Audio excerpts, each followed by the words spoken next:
No track tests your fear like Talladega. At Talladega, nobody knows. You just don't know what's going to happen. But anticipation is often worse than the fear itself. In this high-stakes ride for speed and survival, this is a mess in turn number 4. if you hesitate, you get run over. You're going to wreck us all blocking like that, dude. One wrong move, and your chase hopes come crashing down. Edwards goes up in the air. How will you handle the fear? Do you push it aside and risk everything to move ahead? We're back, baby. Rely on past success and pay it no mind? Kevin Harvick will win. Great braking job. Or do you step up and face it head on? 2911 are in your mirror. Stay after him, bud. You're going to get him. This has been the Speedway of surprises. Just be cool here. Go give him hell, bud. It's the only way we can make up points. The anticipation has never been greater.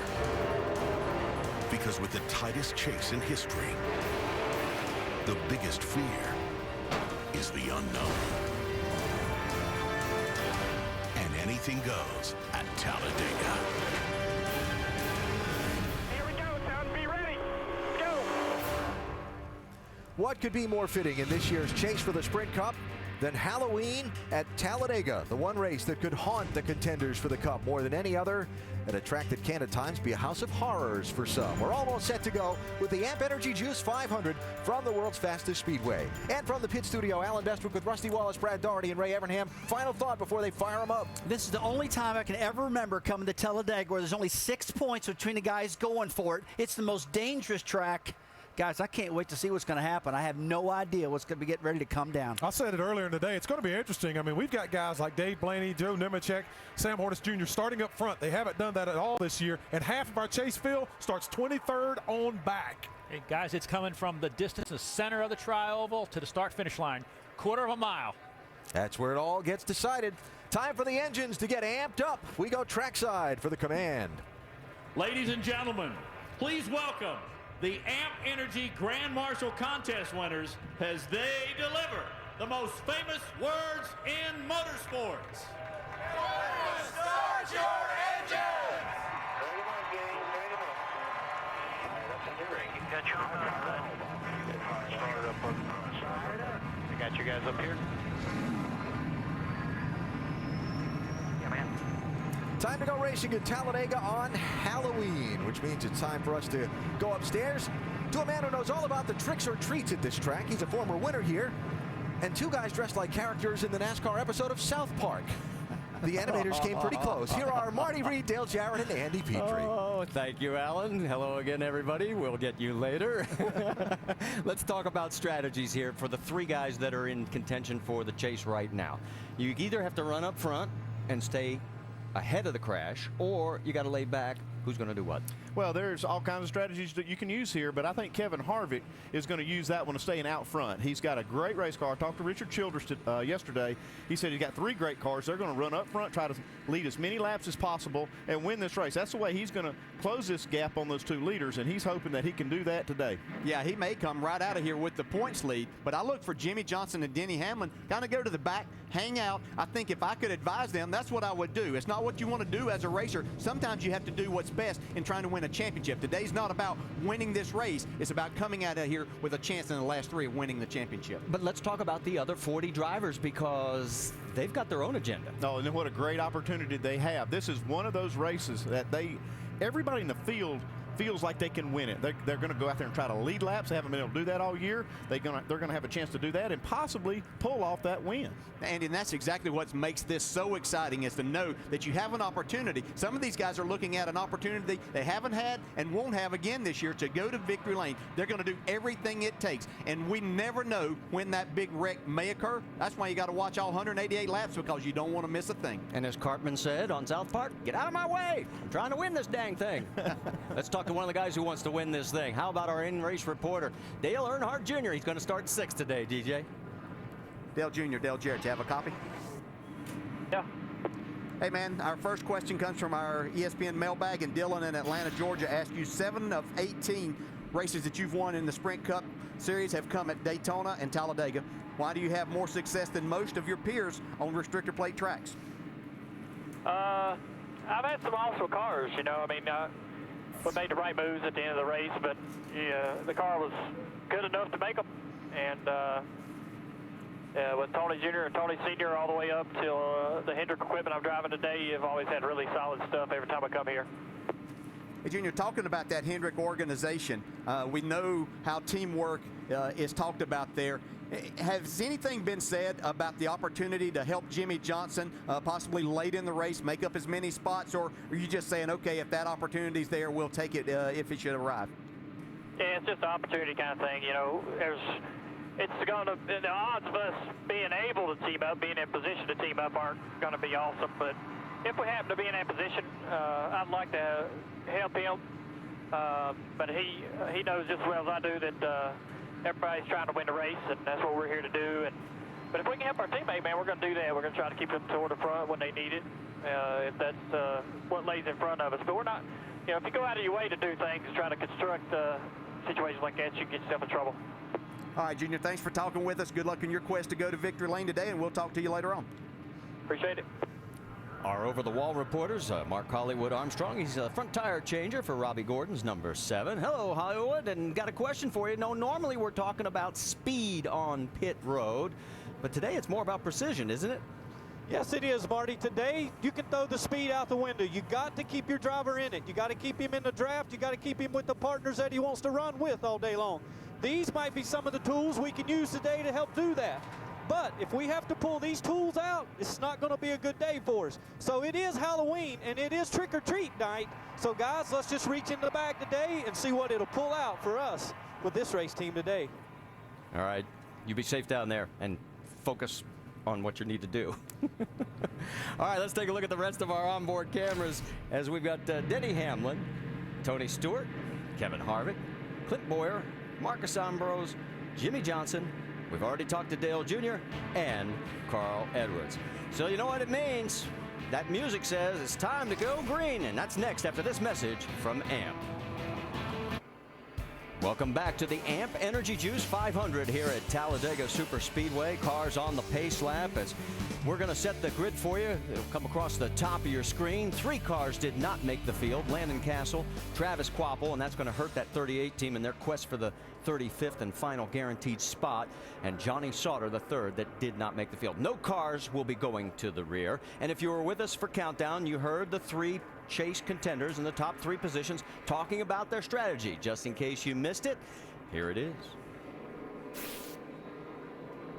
It's a fun race. I enjoy it. It's very strategic as far as where you put yourself and the things you can't control or you know, making a mistake or somebody else making a mistake and getting in that big wreck.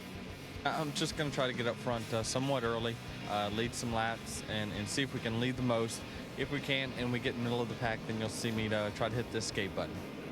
You just look for people that have the same philosophy as you do at the start of the race and at different parts of the race. At the end, you know, all the friendships you build and the way everybody works together goes out the window because we all need the best finish we can get.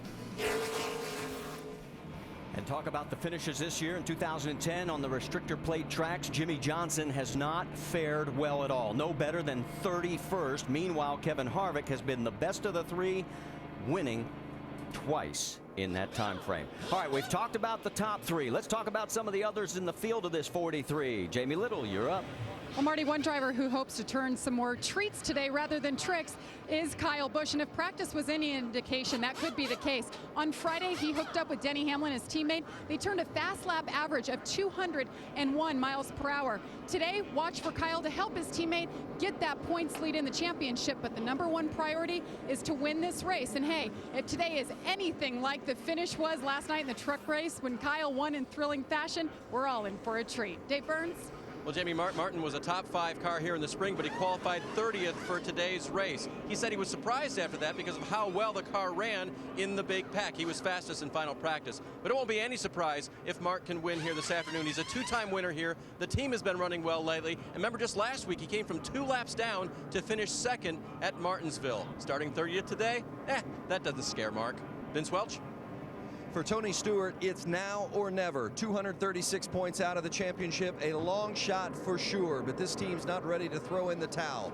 In fact, crew chief Darian Grubb said they don't need a miracle, they just need a little wreck and a lot of luck. Smoke won this race 2 years ago. If there's to be a storybook comeback, he'll need to do it again today.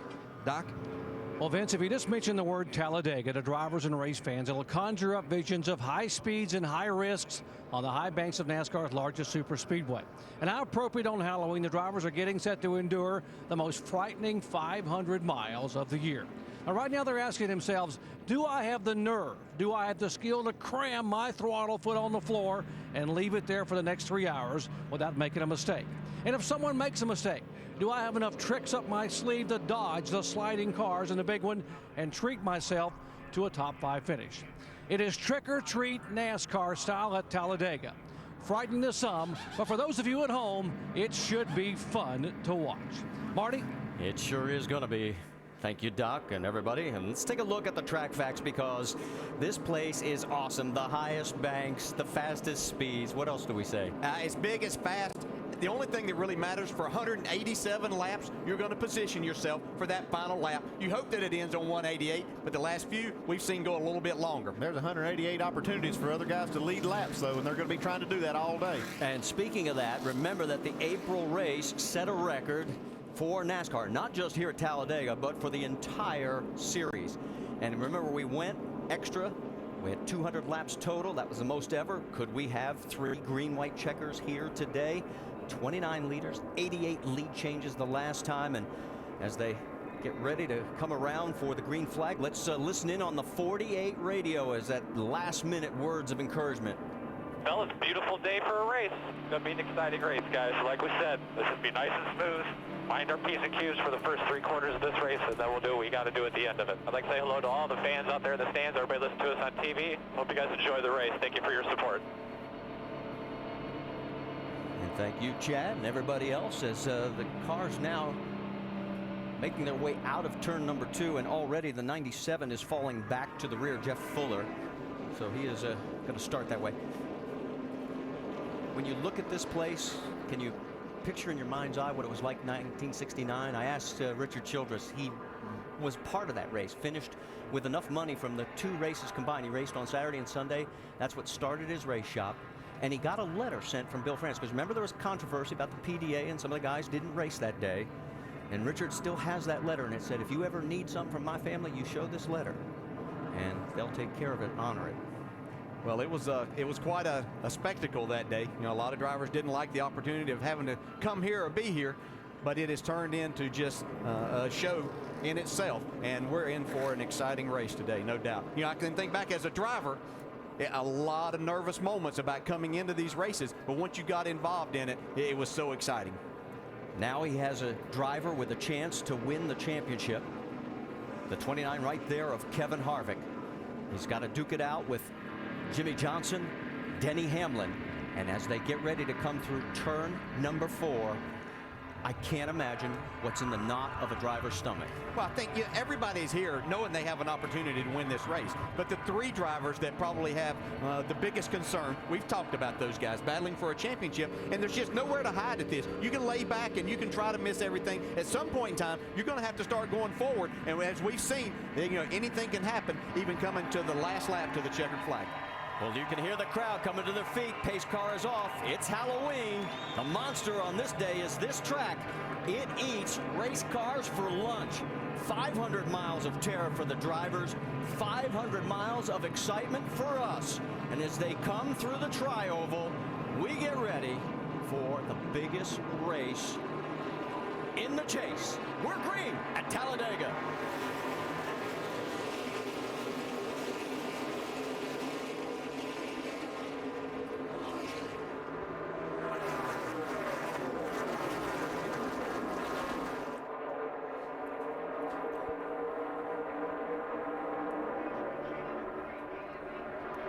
Coming out of 2, you notice Jamie McMurray pulled high and started to fall back. There you see him on the high side there. Got to think that's some kind of strategy on his part, Dale. Yeah, absolutely. You know, we're going to see different drivers do different things, but Jamie feels like they're dropping back and hanging out. This is a long, long race. That gives him the best opportunity to be there when it matters. How about front row Joe up on the outside there, coming through 3 and 4? Nemechek in the 87, planning to go the distance today. Both of his cars did make the show. Jeff Fuller in the other one, as we told you, he fell to the back.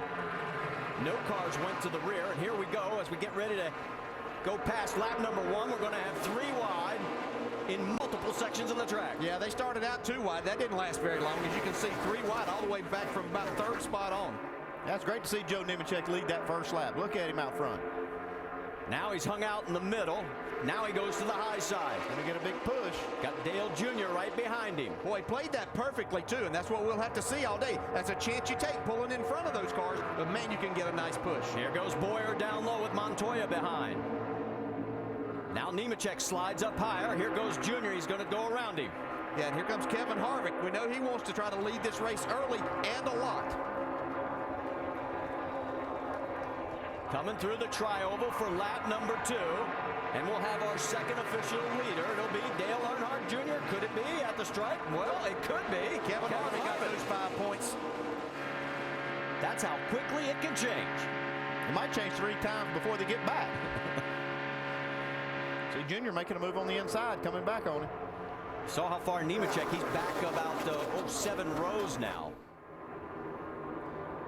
I think Kevin Harvick has established that he is one of the best restrictor plate drivers out there right now. See Denny Hamlin all the way down below the double yellow line, which is out of bounds, but he wasn't advanced in his position. He's headed towards the back to hang out. Well, he said that if he couldn't get up front, he was going to slide back. There he is, and we already knew Jimmy Johnson was going to go back to the back and sort of lay back there and let things sort out.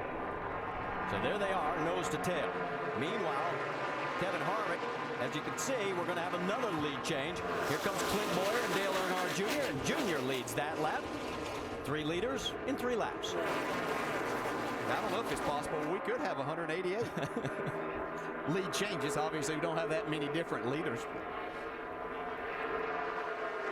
Kurt Busch now in second, right behind Jr. Here comes Clint Boyer. He's got 2 cars helping him. Montoya and Harvick. See just how quickly all of this changes. Harvick looked like he was going to drop back maybe outside the top 10. He got a nice push, got his momentum going back forward. See, Boyer stretches out a little bit. That may give Montoya the opportunity to come back and make a pass before they get back to the line again. Coming to the stripe. Who's going to lead? Lap number 4. Officially, Clint Boyer. No, how about officially Montoya? Let's update. Jeff Fuller has taken his car behind the wall. Meanwhile, we've got 3 wide in the middle of this field.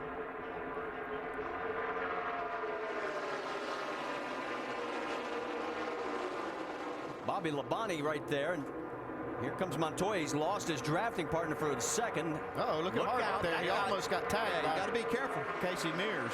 Harvick had that moment of indecision, and that could have been very costly. We see a lot more give and take in those type situations right now. If we get down towards the end, literally in the last 20 laps, you'll see guys fill those holes much more quickly, and then that's whenever problems start to happen. Well, can we have our 5th different leader in 5 laps coming to the stripe? How about, yes, Casey Kane takes over the top spot. We told you this was going to be fun. Kane loses his drafting help as Junior goes right around him, and look at the fans on the backstretch. Junior Nation up on its feet again. Yeah, a lot of bump drafting right there. These guys have to be careful. See Montoya, I think he got kind of shoved out of the way right there. And he is going to lose quite a bit of ground, pulls back into line, and still has to get back up to speed. When you crack the throttle here, it takes a long time to get back up. Vince, what's the story on the 42? Well, just as planned, he wanted to lead a lap, snap up those 5 bonus points, and then slip to the back where he finds it going to be a little less dangerous. So not a problem at all for the 42 of Montoya.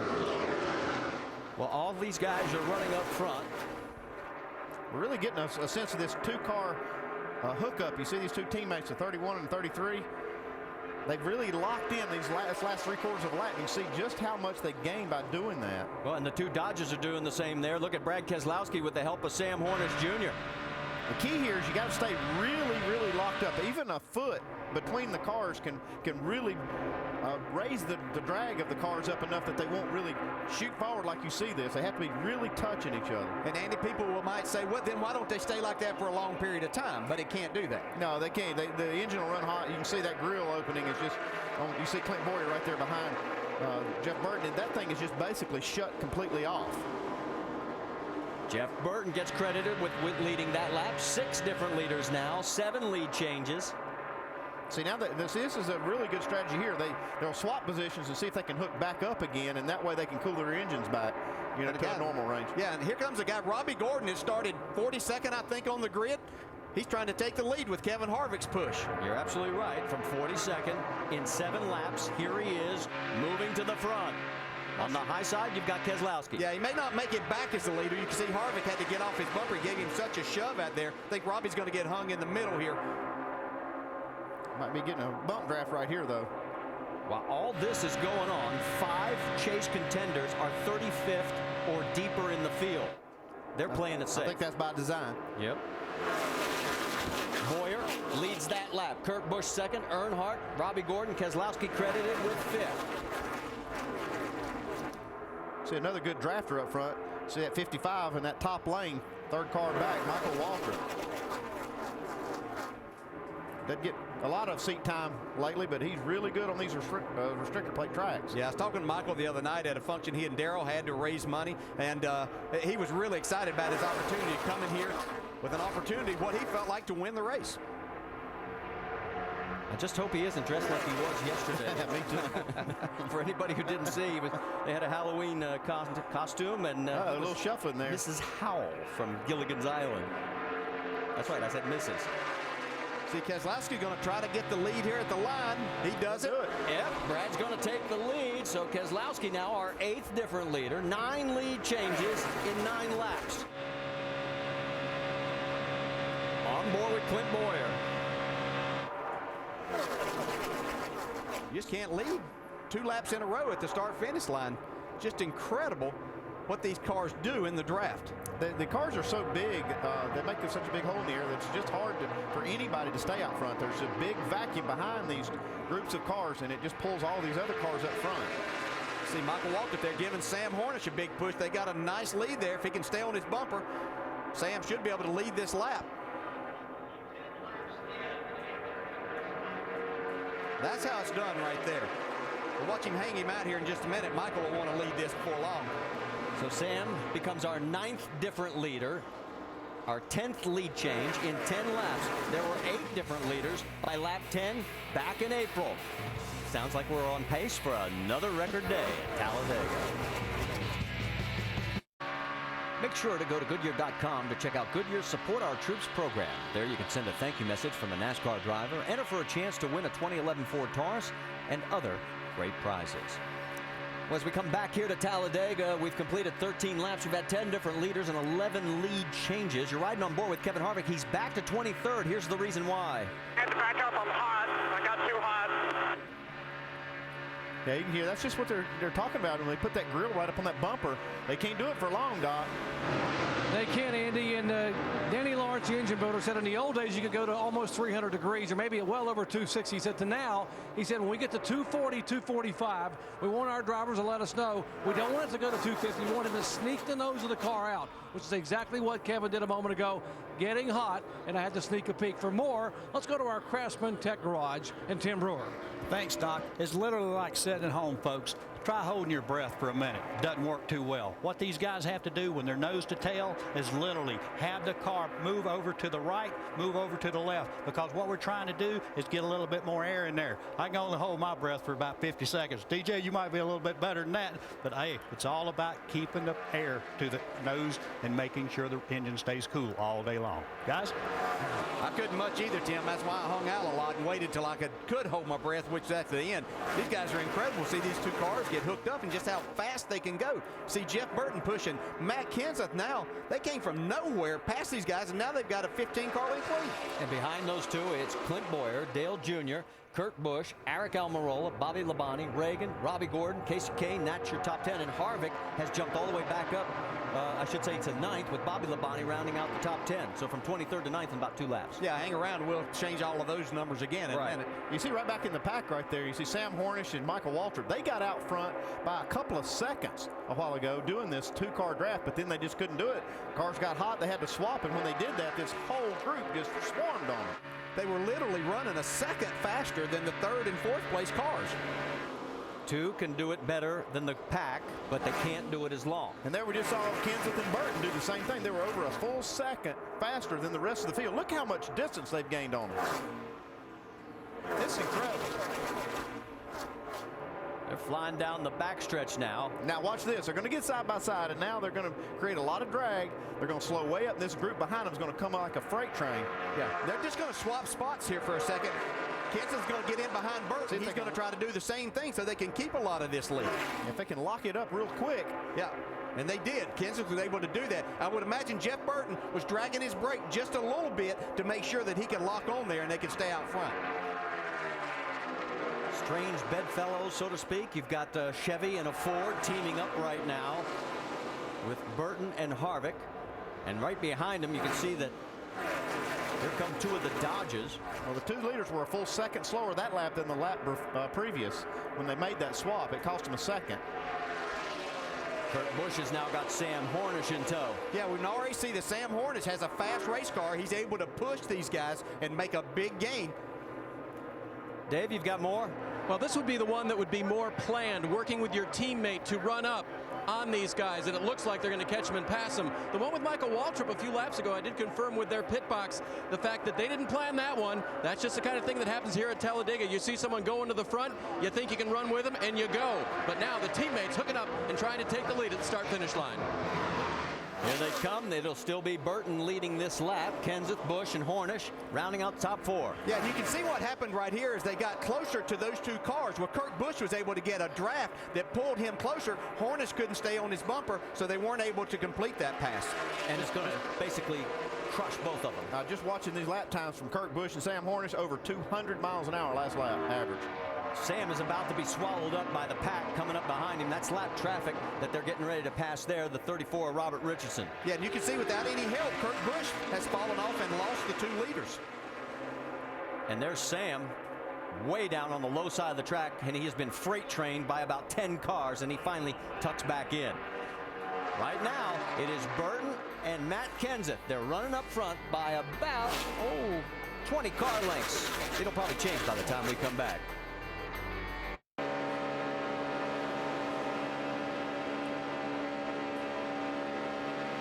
Chevrolet wants you and 3 of your friends to meet Kevin Harvick and Miss Sprint Cup at the NASCAR Sprint Cup Awards ceremony in Las Vegas. You could also win 2 all-new Chevrolet Cruze LTZs to go along with your trip.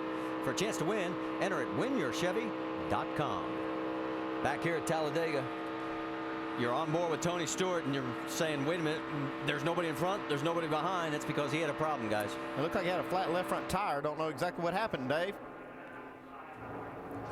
Vance, I'm sorry. Yep, that's okay. Mark Martin had come on the radio a lap before and said he thought he saw a little smoke coming from the front tire of Tony Stewart. Stewart says there was no contact, but certainly cut it down. You can see the Goodyear officials looking it over. Averted disaster there, being able to get in quickly and change 4 without any damage to the fenders. He's 1 lap down in 41st, but he is not in the lucky dog position. That's Robert Richardson Jr. 2 cars are off the track right now, Dave Blaney and Jeff Fuller. Here are the race leaders coming up on Tony, and there's the rest of the pack. Pick your favorite driver. Up front, it is Burton and Kenseth. They've sort of freight trained themselves away from the pack.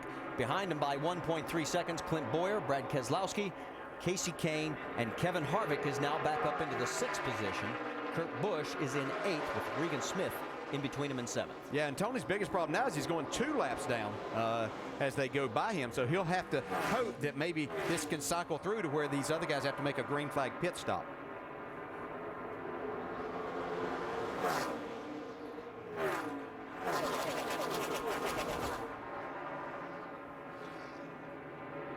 You can see Tony still on the low side of the track, and these 2 up front will change positions again to give The 17 a chance to cool his radiator. Yeah, they're being masterful at this. They're keeping about a 2-second lead here, which is incredible that they're working this well together. But they lead about 2 laps each, and then they switch so that they don't hurt their engines. Meanwhile, while all this is going on, how about where Denny Hamlin is? He's 33rd right now on the racetrack, and his teammate Kyle Busch is 36th. Here was the conversation on the radio. I was just seeing what my car was doing there. Simple. Wasn't sure if you wanted to go up there and play because it kind of calmed down a little. I'd just like to lead a lap. You know, I was waiting on the tires to wear off a little bit so it's not so crazy, and then I was going to try to lead a lap. Yeah. I don't know if you want to do that, though, because the more tires wear off, the less you can push, you know? Right. We'll just see what happens later on. I mean, we don't have to get it right away, but maybe after a pit stop or something, we get out front. Yeah, and there's different ways to look at this. You know, if I were going to employ that strategy that they are back there, I would wait and maybe stay out a lap on the green flag stops to lead a lap. Or if it happens to be under caution, you can also stay out if you're going to hang out at the back anyway. It doesn't hurt you. So there are different ways to go about it. Some point in time, you got to know what your car will do throughout the day. Yeah, from where they are, it's got a lot of cars to pass and a lot of risk getting there. Well, let's get an update on Denny Hamlin from Vince. Well, maybe DJ can comment on this afterwards, but I think it really takes a lot of discipline to ride comfortably back there and to not want to go play, as you heard the guys talk about, because Denny came on the radio with Mike Ford a little bit ago, Mike Ford being his crew chief, of course, and Denny sounded like he wanted to go run a little bit. Mike, pulled the reins on him, tugged on the reins a little bit, and they decided, no, we'll stay back here toward the back. But I think he wouldn't mind going up and seeing what he's got, maybe have a little fun up toward the front. Yeah, you're right, Vince. It is a long day. It makes it very difficult to sit back there and do that, especially when you know you have a good car, but you have to stick with your plan. Again, this is not about winning today's race until it gets down at the end. It's about surviving this and keeping yourself in a championship battle. They've got 3 other races to go try to win. And obviously if they get in position late in this, they'll do exactly that, but you have to get to that point. You saw Jeff Burton and Matt Kenseth swap positions again. Remember, these two used to be teammates at Roush Racing. In fact, they had a total of 169 races and 19 of those as teammates on the restrictor plate tracks. They're doing a great job of working together. They kind of got this whole system figured out as to where's the best place for them to pass each other back to get the other one out front. But you can see the pack led by Brad Keselowski is coming at them fast right now on the high side. As the pack comes through, let's check in on Jimmy Johnson and one of his teammates. He's actually Jeff Gordon. The second pack have lost a lot of ground to that first pack. You see Mark Martin leading that charge with A.J. Allmendinger, then Gordon, Johnson, McMurray, Edwards. Montoya's back in this group. And all of a sudden, look what's happened up front. Brad Keselowski and the 83 of Casey Kane, they ran down the top 2 because they sort of had trouble staying locked up. Well, yeah, and eventually you're just going to have to cool a little bit longer than what they were because you're going to mess up the engine if you're not careful. So they know whenever they need to employ that strategy, they can do it again, and they'll find each other to try to work with each other. Burton led 8 laps. Kenseth led 7. We have had 11 different leaders and 18 lead changes. Here comes Brad Keselowski as he's going to lead another lap. Meanwhile, we were getting ready to give you an update on Jimmy Johnson. Let's do it now, Dave Burns. Well, and Marty, he is, I believe, 4th in that line of cars right now. And they talked about getting out and moving to the front and making something happen. And Jimmy was afraid it just wouldn't last long enough. He felt like if he got out there, even with Jeff Gordon, his teammate, or Mark Martin, that it wouldn't last long enough to get him up toward the group. Chad keeps reminding him, you're doing what we need you to do, and you are catching the main pack. Although it's kind of hard to see with the naked eye down here. Yeah, if you look at the monitor, Dave, they've gained a second or so on this pack by running that, how they're running. So for long, it looks like they're going to be up there. Behind Keselowski, it's Kane, Harvick, Kurt Busch, Elliott Sadler now in the top 5, and David Gilliland up to 6. There's your top 5 after 30 of 188 laps at the AMP Energy Juice 500 at Talladega. Caution free so far in the AMP Energy Juice 500 at Talladega Superspeedway. Riding on board with Dale Earnhardt Jr. for the moment. Time for the AT&T Fastest Pit Crew of the Year award. Currently in the lead, Jeff Gordon's team, but you can help determine the standings. Vote from your AT&T phone by texting the car number of your selected crew to 2258. The pit crew you think's the fastest and most valuable.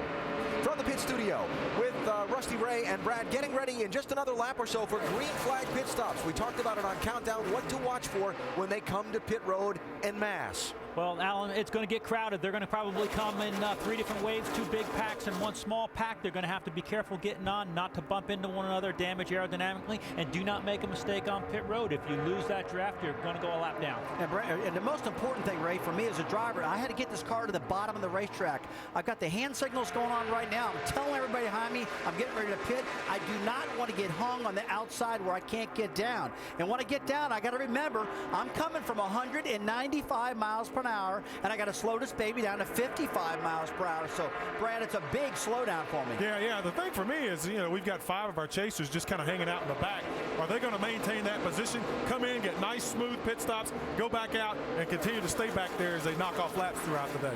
It's been a game of swap the lead at the front of the pack so far today. 21 lead changes among 11 drivers through the first 35 laps, and the 2-car draft has been a big story. 2 drivers hooking up bumper to bumper and pushing their way to the front. We see it now with Clint Boyer, 33, and Jeff Burton, 31. Yeah, Alan, but it's been pretty dangerous. We're hearing a lot of drivers who are running in that second position are overheating, and they've got to cool the engine off and pull back out. My problem with that is they keep overheating, then cooling the motor, overheating, cooling the motor, back and forth. And I got to believe if this continues, it could start hurting engines and hurting performance in those cars. We'll keep an eye on that as the day unfolds. Burton abandons that 2-car draft. There you go. There you go. That was his spotter, Mike Dillon, telling Clint Boyer to come on, get up there, get after. The train's coming. So Clint Boyer leads that lap at the start-finish line, and that would be the second time today that Boyer has paced a circuit out in front.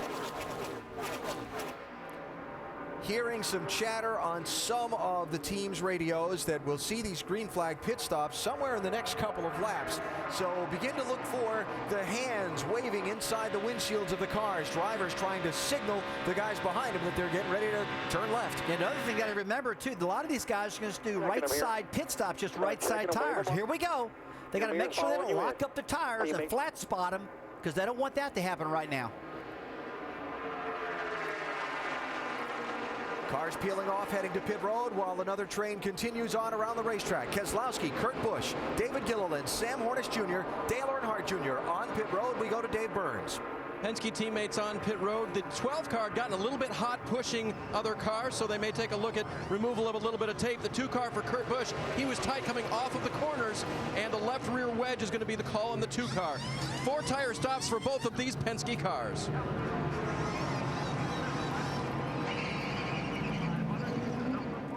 Don't speed, don't get busted and have to make that pass-through penalty, and now we'll see when the next wave begins to slow down. Hearing the leader, Clint Boyer, is going to be heading toward pit road shortly. Not this lap. Being in that early wave is not a bad thing, because you come in, your pit road's clean. As those guys come in, you'll lose time. The more cars that want to hit pit road at the same time will get jammed up. Sometimes it's good to be in that early wave if it doesn't affect your fuel mileage for the rest of the race. Kyle Busch in for his stop along with Denny Hamlin. Jamie? And you see him working it right there. Kyle Busch kind of been moving all around so far, trying to feel out his drafting partners. They are going to do a 4-tire stop here. Remember, not many adjustments you can make on these speedway cars, Vince.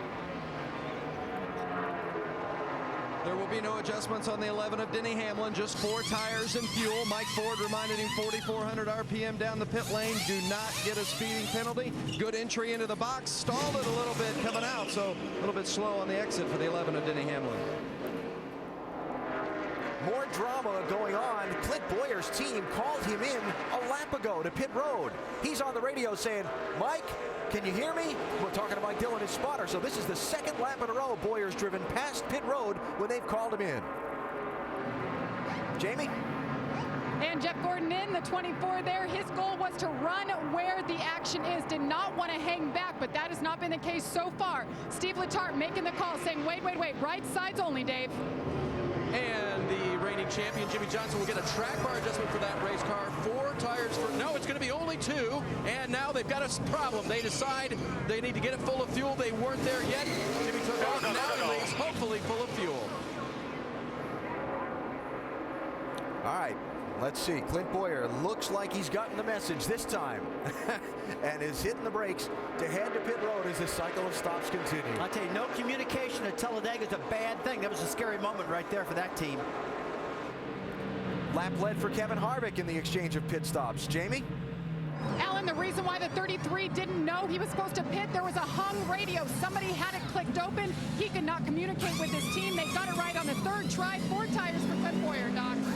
Jeff Burton, 4 tires. Said, look at the back of the hood, guys. It's pumping up a little bit in the draft. They look at the hood, 4 tires, and Boyer will beat him out as they head down pit road. Vince. The 98 of Paul Menard, it's a 4-tire change. He said he likes the way the car is running in the high lane. Really comfortable with the car at this point. Very stable. No changes for Paul Menard.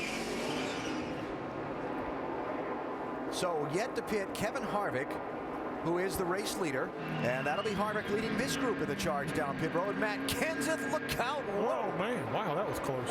Woo. Didn't see him with all that camouflage. There you go. Go ahead, Jamie.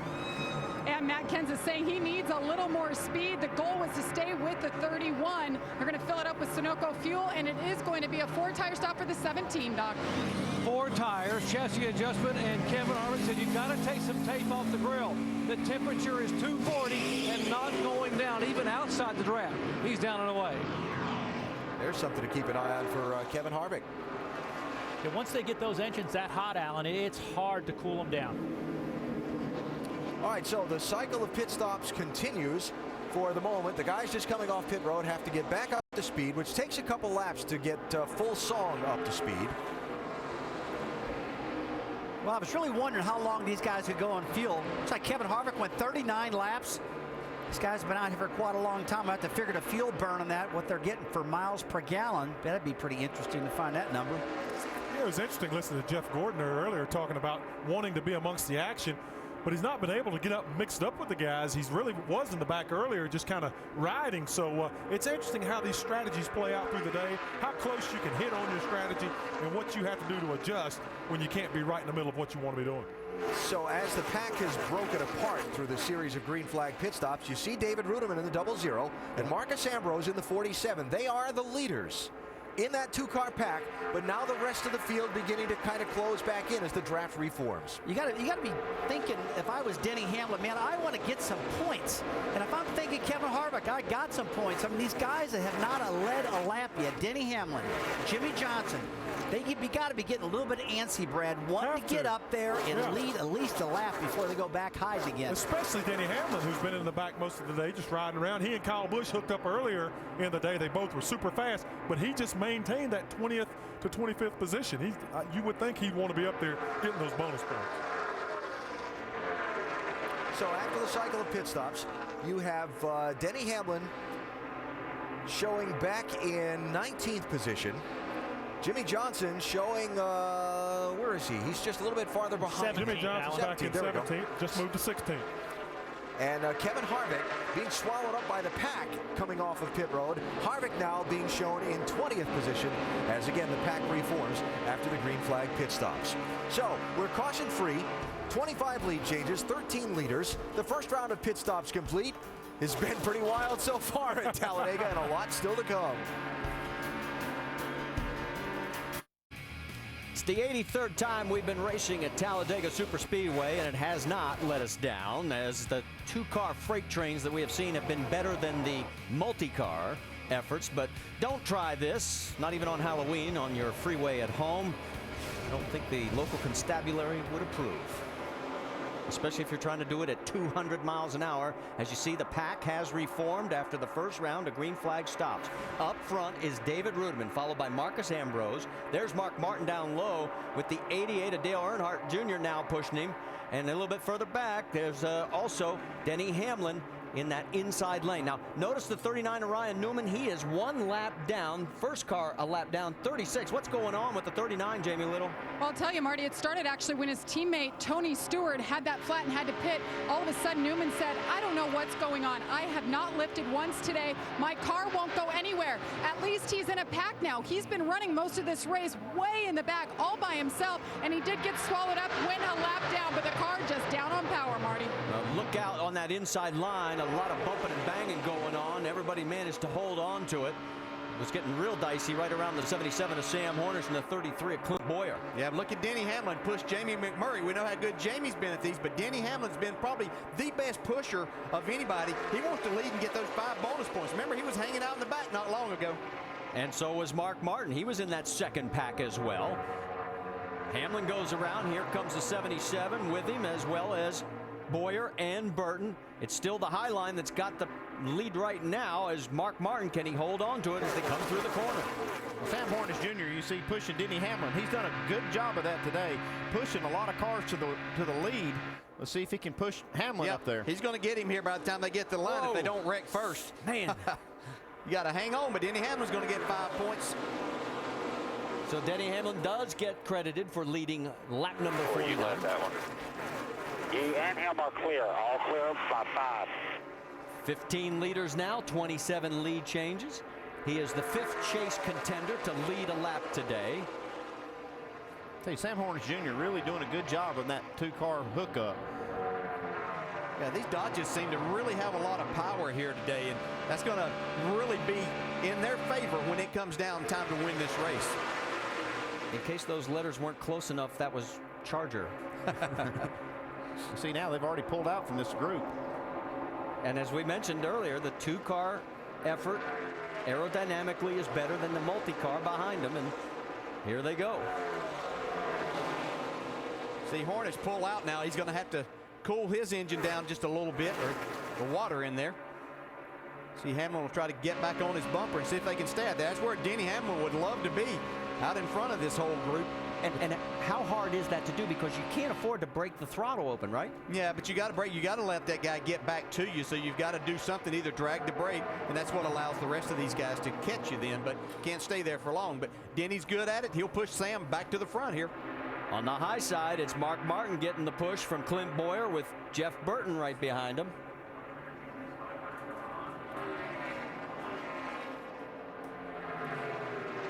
Let's see who's going to lead this lap here at Talladega as they come down towards the stripe.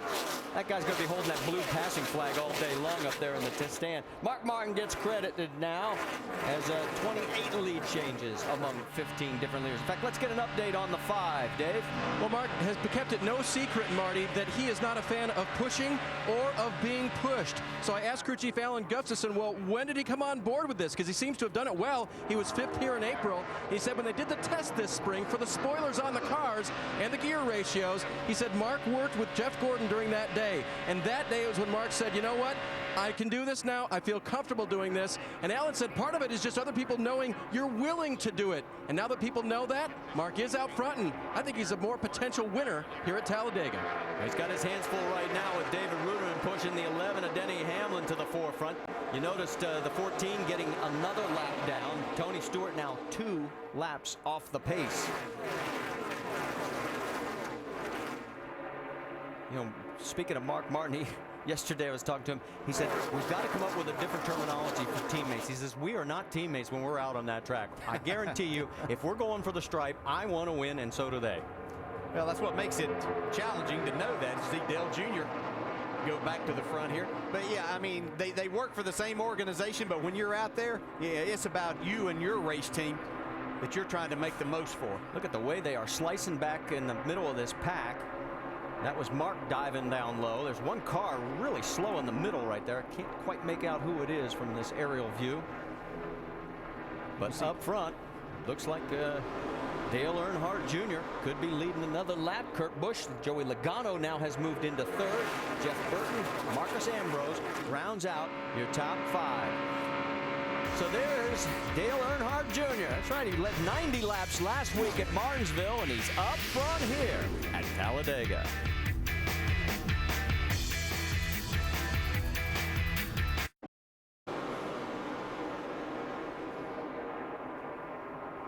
Welcome back to the AMP Energy Juice 500 here at Talladega. Make sure to go to NASCAR.com for all your latest NASCAR information. I've got two guys standing up here pointing all over the place. You guys are wound up today. Oh, there's just so much going on. It's just great racing to watch these guys. Yeah, you see Ambrose and Ruderman up on that outside now. They've got that two-car hookup. See how far they can take it. Let's reset the front for you. It's Dale Earnhardt Jr. with Kurt Busch right behind him. Then Joey Logano, Montoya, Elliott Sadler.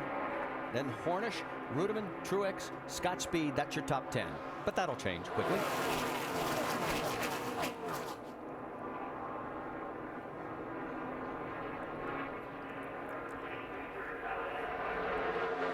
As they come by the stripe one more time, Dale Earnhardt Jr. is now going to be the leader in the clubhouse with laps led. We've had 15 different leaders and 30 lead changes, and Dale Jr. is who we're focusing on in our Gillette Pro Glide profile. You can see his starts here at Talladega with the 5 wins, and who knows, maybe today could be number 6 and end that streak. You got that in just in time because Ambrose is going to the front with this big push. Marcus got David Ruderman. Ruderman has been doing a great job. He was pushing the boss, Michael Waltrip, around a little bit earlier. And look at it, 3 wide behind him. Here we go. Jeff Burton's in that middle, and so is Casey Mears. And the 31 of Jeff Burton sort of sliding back along with the 17. Let's get an update on the 31, Doc. Yeah, Marty, Jeff says I've lost some speed in the car, and I'm not sure why, but he told Todd Berrier he thinks when they were bump drafting the 17 car of Kenseth that he may have bent the hood, the back of the hood, right where it goes into the cowl. And that's a very important part here to get airflow in terms of horsepower. And Jeff said for whatever reason, we've lost speed, and I can't get it back right now. We're going to look when we get on pit road again at the very back of the hood. You see a lot of movement. Marcus Ambrose is falling back like a rock right now. That was Marcus's view, and you could see everybody going by him there. The 09 on the high side is Bobby Labonte. Brad Keselowski pulls right in front of him. A little bit further forward, you see the 6 of David Ragan. Ragan's one of those guys that just lost contact with the pack. He is the first car 1 lap down, shown in 33rd. Newman 1 lap down in 34th. Yeah, you see Kyle Busch there in the 18 who was hanging out in the back in that before those round of pit stops. He's going to try to push David Ragan up there, and he's going to try to take the lead himself. Ragan had been running good, but he had some problems on pit road. In all that exchange anyway, he ended up losing the draft in a lap down, but has a pretty fast car. See, Kyle lost contact with him there for just a second. Here comes Burton pushing Casey Mears. And when you're in the middle and you lose that contact, you can see the end result. Everybody waves to you as they go by. Now he's hooked back up with Ragan. Still in the middle, though.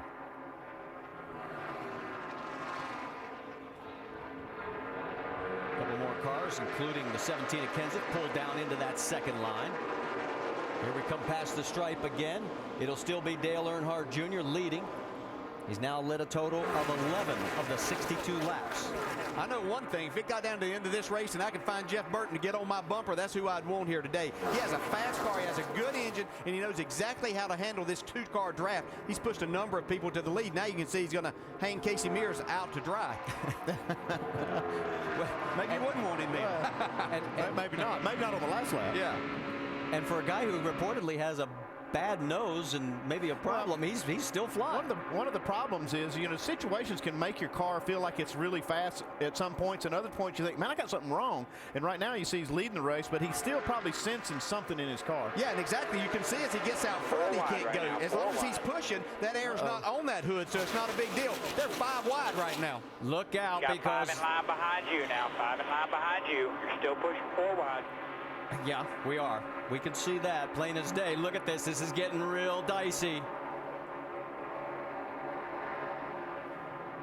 Somehow they all managed to survive. We went from 4 wide. Now we're just back to 3. Yeah, it's calmed down a lot now. My hands are sweating. I know that. Look down low as we get another push. Looks like Harvick.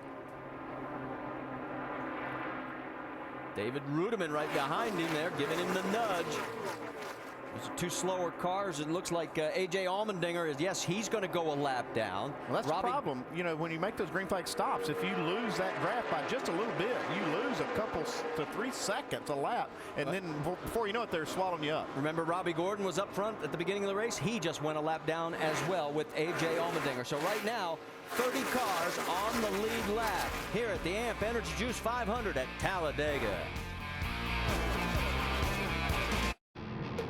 The Toyota Fuel Mileage Minute with NASCAR Sprint Cup crew chief Greg Zipadelli.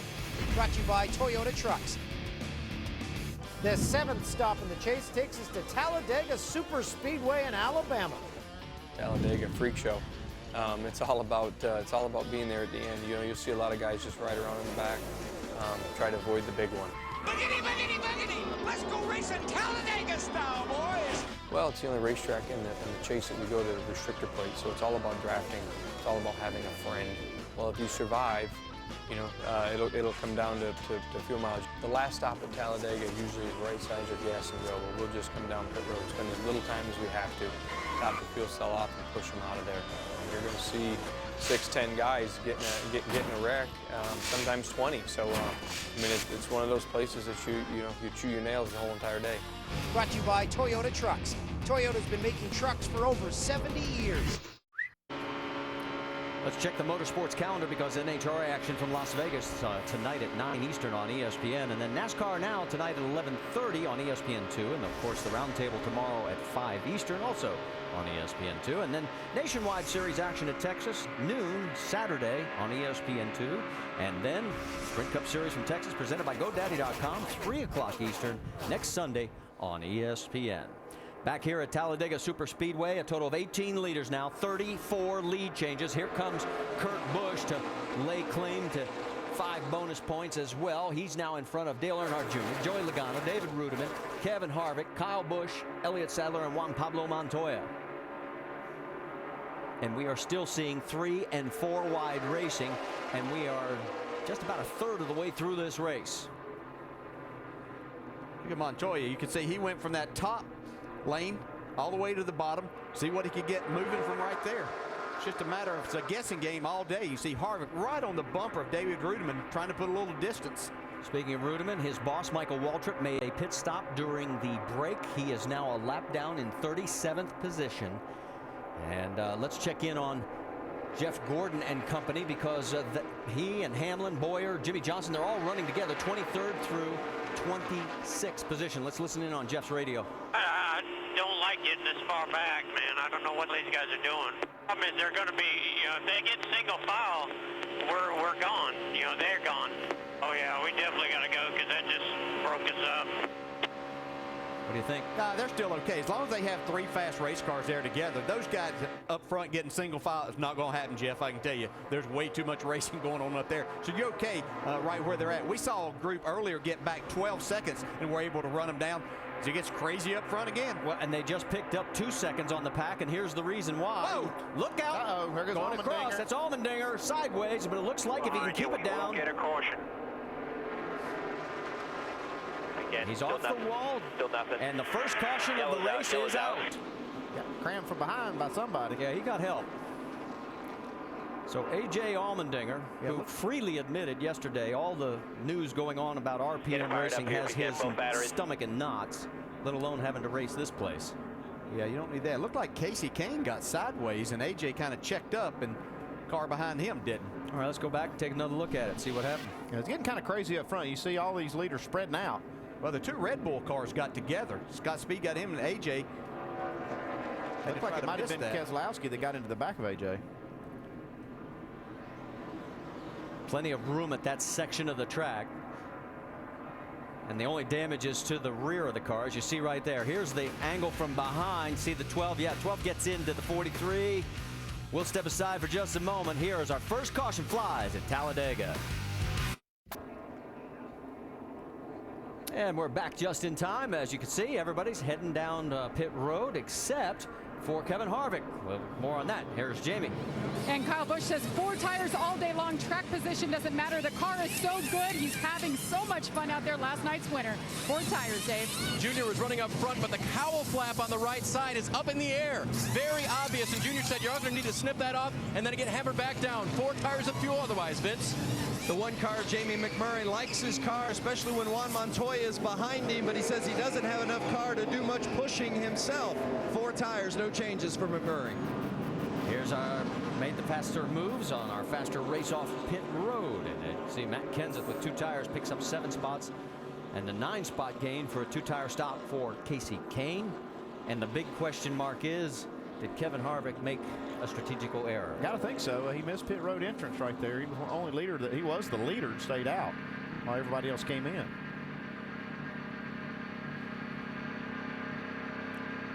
While we've got a moment, let's get you the Aaron's lucky dog. It will be Robbie Gordon, as he will now come back on the lead lap, giving us 30 cars on the lead lap here at Talladega.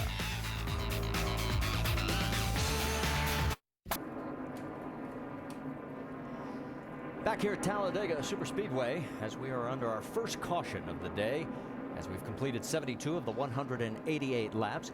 All right, let's get an update on some of the strategy that was unfolding through all these pit stops. Dr. Jerry Punch, what are you hearing about the 29? Well, it was a strategy move by Kevin Harvick. They decided to stay on the racetrack and lead more laps. It's all about the bonus points, but also the fact that they could keep someone they're chasing in the point standings from leading a lap by staying on the racetrack. So Kevin Harvick decided to stay out, led 2 more laps, and then came in and pitted a moment ago. Vince.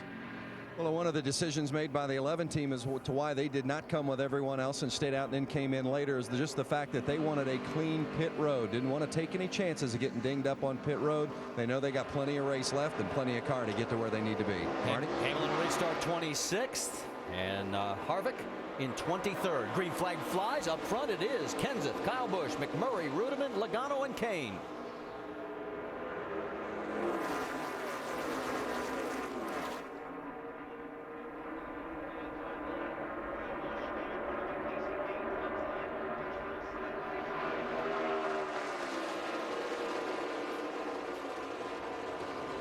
What if David Rudiman doesn't win this race, he should get the award for having the best push. He has been helping so many different people today. Here he is right behind Kyle Busch, and here comes Jamie McMurray giving Kenseth.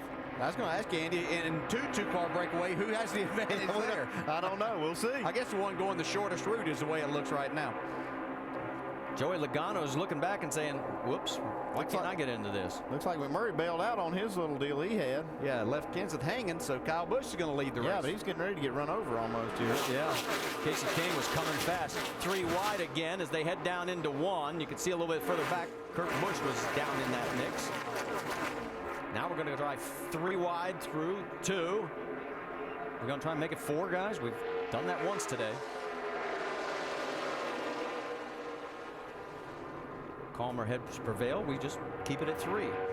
They fly down the backstretch. We can tell you there were 3 wave rounds. Michael Waltrip, Tony Stewart, Chad McCumbee. Waltrip and McCumbee get back on the lead lap. Tony Stewart is still 2 laps down. Yeah, that flat tire early in the race really going to hurt Tony's chances. He's going to need a few more cautions to happen to make some things go his way and get him back in this race. Sam Hornish gets left in the middle. Yeah, I'm watching Kevin Harvick right there. You know, he made that late pit stop, came out behind all these leaders, and he's really making his way to the front quickly. Yeah. 9th spot last lap. He has stayed true to the game plan. I mean, you talked about it at the beginning of the broadcast. Well, he's tried to be up front. There's been a lot of leaders, a lot of lead changes, and he's tried to be up there. But he's not able to do that on a consistent basis. We'll see if he can get back up front now. Yeah, and I think in Kevin's position, he wanted to apply some pressure to these guys. I think we all said, you know, a good chance he could come out of here as the point leaders. We see Rudiman go to the front now. He had to get a little cool and fresh air to his radiator. And just to let you know, Jimmy Johnson is 28th right now, and Denny Hamlin is in 32nd position. Meanwhile, the fun is up front as here we go again as Kenseth and McMurray are nose to tail. Talk about 2 unlikely teammates hooking up right here. Is this David Rudiman and Kyle Busch? Weren't they like at each other not too many races ago? I think it was Kansas. And now they're all buddy-buddy. Well, at least for the moment. Yeah, what can you do for me right now? Well, remember, Kyle Busch was in second place in the truck race yesterday. If you saw that, he was pushing Eric Almirola and then went right past him at the closest finish in Truck Series history to win that race. Yeah, he went by him sideways. Did an incredible job, Kyle Busch did of winning that race. He's starting to catch on how to drive these things. Right now, these two. Whoops. Look out, fellas. See, Martin Truex really wanting to, thought he had a run on Casey Kane, but Casey shut the door. A little more movement further back. Here comes Truex, giving Kane a really good, strong push. The first two still out in front by about 0.8 of a second, Ruderman and Kyle Busch. On the high side, that's Juan Pablo Montoya. Now you see that's working for Martin Truex, pushing Casey Kane. Starting to gain a little ground on those front two. Clint Boyer pulls down to the low side. Robbie Gordon goes with him, but he's not close enough. Regan Smith right behind Robbie. Truex really giving the 83 a push.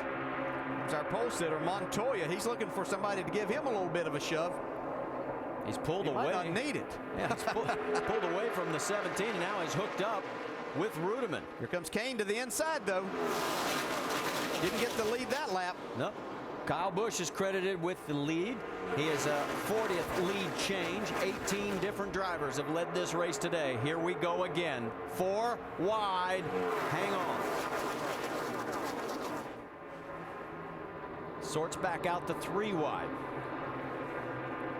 Now they're still trying to make it 4 in the middle of the pack. Oh, there you could see that Martin Truex is really wanting to go. I think he really just needed to get the temperature back down. He was hoping somebody might come with him, but they hung with Casey Kane. Well, the guys that'll come with him are coming up from behind. They may pass him because he is dead in the middle of the track right now. Well, he's found his teammate, David Ruderman, right now. Ruderman just getting right up to his bumper.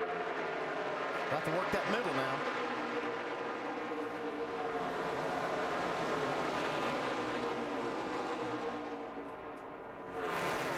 Still 3 wide as they go through turn 1 and 2 again.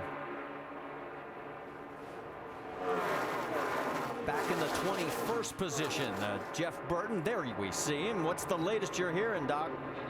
Well, Marty, he got some repairs and got a big break in that previous caution in the pit stop. They came in the first time and they put 4 tires on it and 2 pop rivets at the back of the hood to hold the hood down. He left pit road and said, I got a bad vibration on 2 tires. They came back down pit road, changed 4 more tires, and added another pop rivet to the back of the hood.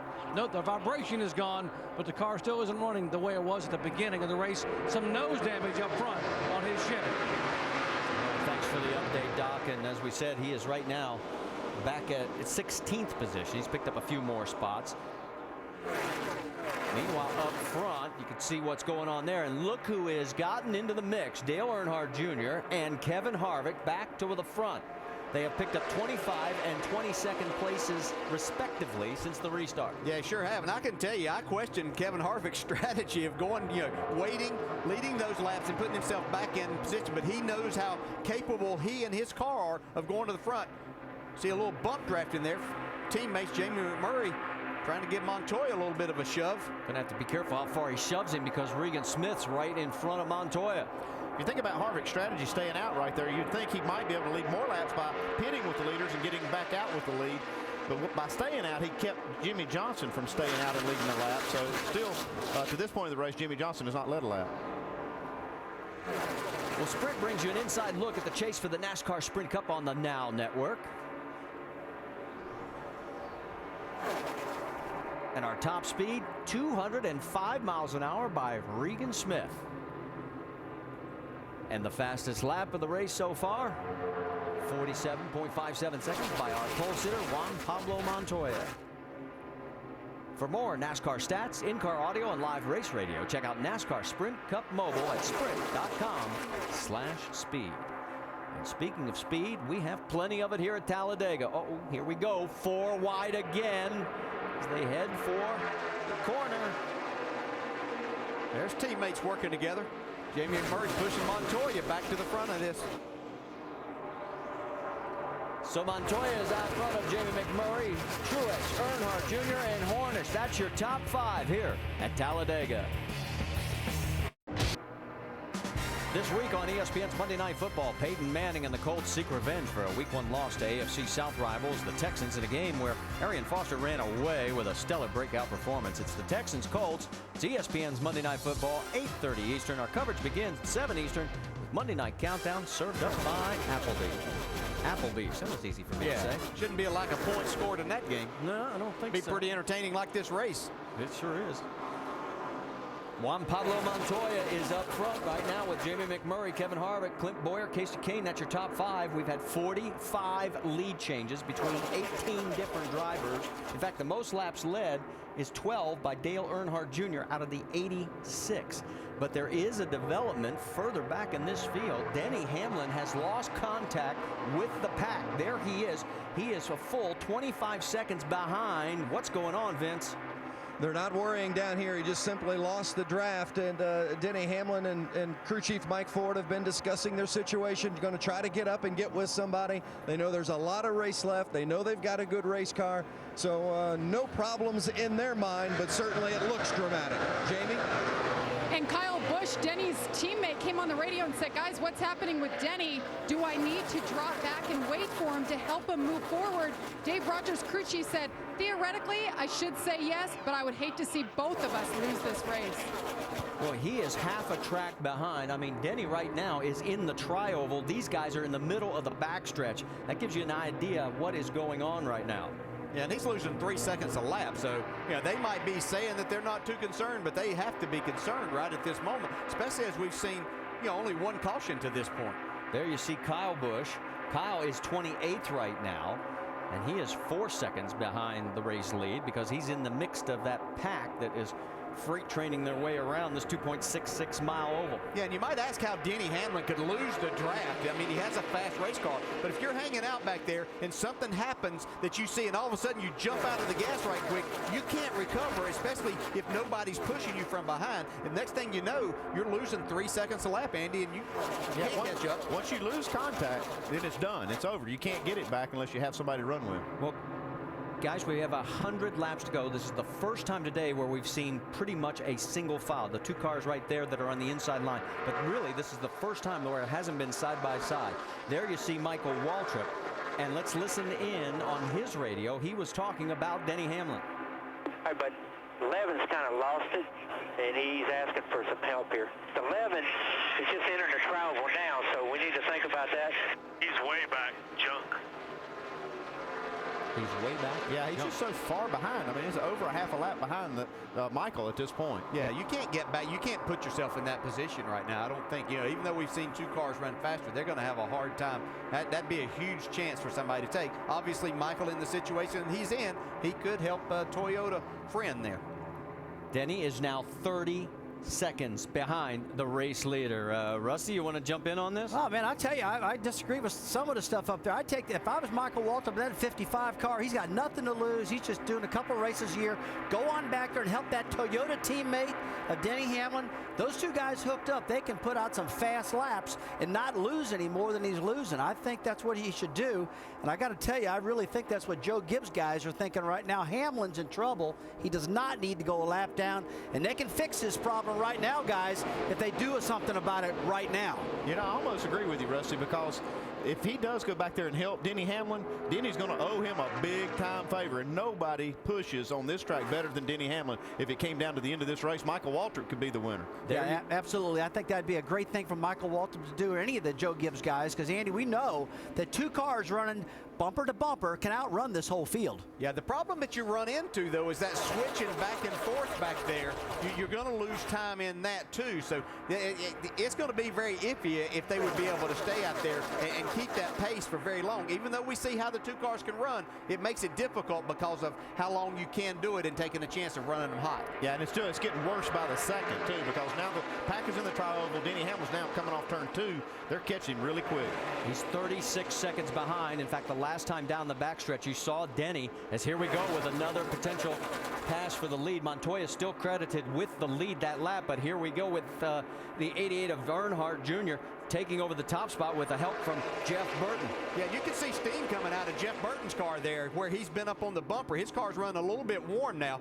Don't see it here, but we saw it there as he went through turns 1 and 2. You don't want that to happen, because once you start losing that coolant, even if it gets hot, it's not a big deal. But when you start losing that water out of the radiator, that's when it can get critical. 97 laps to go here at Talladega at the AMP Energy Juice 500 at Talladega Superspeedway. It's past halfway at Talladega. Here's our Dodge race rundown. What's happened so far? Lead changes by the box full. Oh, tons of lead changes every single lap. It seems like these guys are getting a lot of momentum, making the lead changes. Look right here, Jeff Burton right there at the inside, Matt Kenseth on the outside. Guys are passing like crazy. And besides the general lead changes up front, we've seen the two-car draft be a big deal today. The phenomena of the two-car draft, absolutely remarkable to watch two cars hook up. If there have any similarities at all, they really take off and check out on the field. It's unbelievable watching these cars dance around in these two-car pods all day long, really fast. And as far as the top contenders in the chase for the Cup, two of them have led today. Denny Hamlin and Kevin Harvick have led a lap. Meanwhile, Jimmy Johnson has not. And Hamlin, the one that's in trouble right now. Johnson's running 28th. Harvick is running up in 5th position. But Denny Hamlin is back in 31st position. He lost the draft a little while ago, and he's about to get put a lap down, right? And as fast as two cars are together, one is equally as slow. We've seen a difference of 3 seconds per lap. You lose the draft here, you're going a lap down fairly quickly. So there you see Hamlin, and just behind him, here comes the pack. Don't look in the mirror. Vince, you got something on Denny Hamlin down there for us. Well, I'll tell you, Denny Hamlin has not said a word on the radio. Mike Ford has remained calm, but I don't know how they can with that sight coming in his rearview mirror. I can tell you that Joe Gibbs and J.D. Gibbs had a conversation down below the pit box, and then Joe Gibbs went up top on the pit box and spoke with the crew chief, Mike Ford. Now, I spoke with J.D. Gibbs, and he said that they had considered trying to get one of the other Toyota teams to drop back, but the fact that Denny was so far back prohibited them from doing so. He said, right now, we just got to see what we got and what happens. Not a good position. Tell Joe it's time for the old Hail Mary play. And just a little added drama twist. Remember on the set of caution flag pit stops, a little while ago, Kevin Harvick stayed out and didn't pit with the leaders. If he continues to do that, that takes the tool of the wave around out of Hamlin's crew chief Mike Ford's hands. Yeah, we're seeing some great strategy with some of these new rules. Not only did he stop Jimmy Johnson from leading a lap, but if he's going to control a race like that, he can stop these guys from taking the wave around and getting the lap back. You know, looking at the number of cars on the lead lap, we have less cars on the lead lap than we've had here in the past, and that might be a factor of Kevin doing that. While we watch Kevin Harvick, Andy, you want to debate that, whether it takes that tool of the wave around out of their hands or not? Well, here's the only problem with that. It does if the leader stays out until they get the one to go, because that's when the wave around starts. Right. They have to make a pit stop by then if they're going to make one, and they can't. They wouldn't sit out there on a quarter of a tank of fuel just to keep somebody down a lap from taking that wave around. So I don't think you'll see them do that. I don't think we'll go to that drastic a measure, because they would have to stay out themselves. But if they stay out until one to go and then pit, that does take that away from the 11 car, right? Well, if they stay out to one to go, they have missed their opportunity to pit. They'll have to be pitting under green, because the field will be coming around to get the green while they're coming down pit road. Well, no matter what happens, I can tell you one thing. This is a huge mistake on Denny Hamlin's part. Unbelievable that nobody went back there and got him when they had the opportunity to help him. All right, so here it goes. Denny Hamlin's about to go a lap down, and now he's got some work to do as we go upstairs to Marty, DJ, and Andy. Yeah, the big question now, Alan, is he's got to find somebody to tuck in behind, because this has been a single file line for about the last 10, 12 laps. Yeah, the biggest thing, he's going to have to try to keep himself in that lucky dog spot.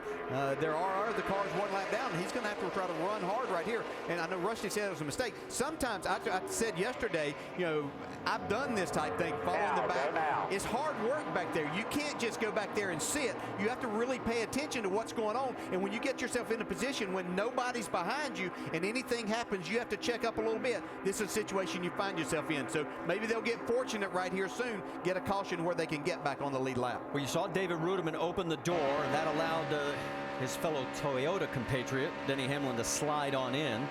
And we'll find out now. The car that Denny has to keep the tabs on, the 6 of David Reagan. If Reagan gets ahead of Denny, he would not be in the position for the lucky dog here at the AMP Energy Juice 500 at Talladega.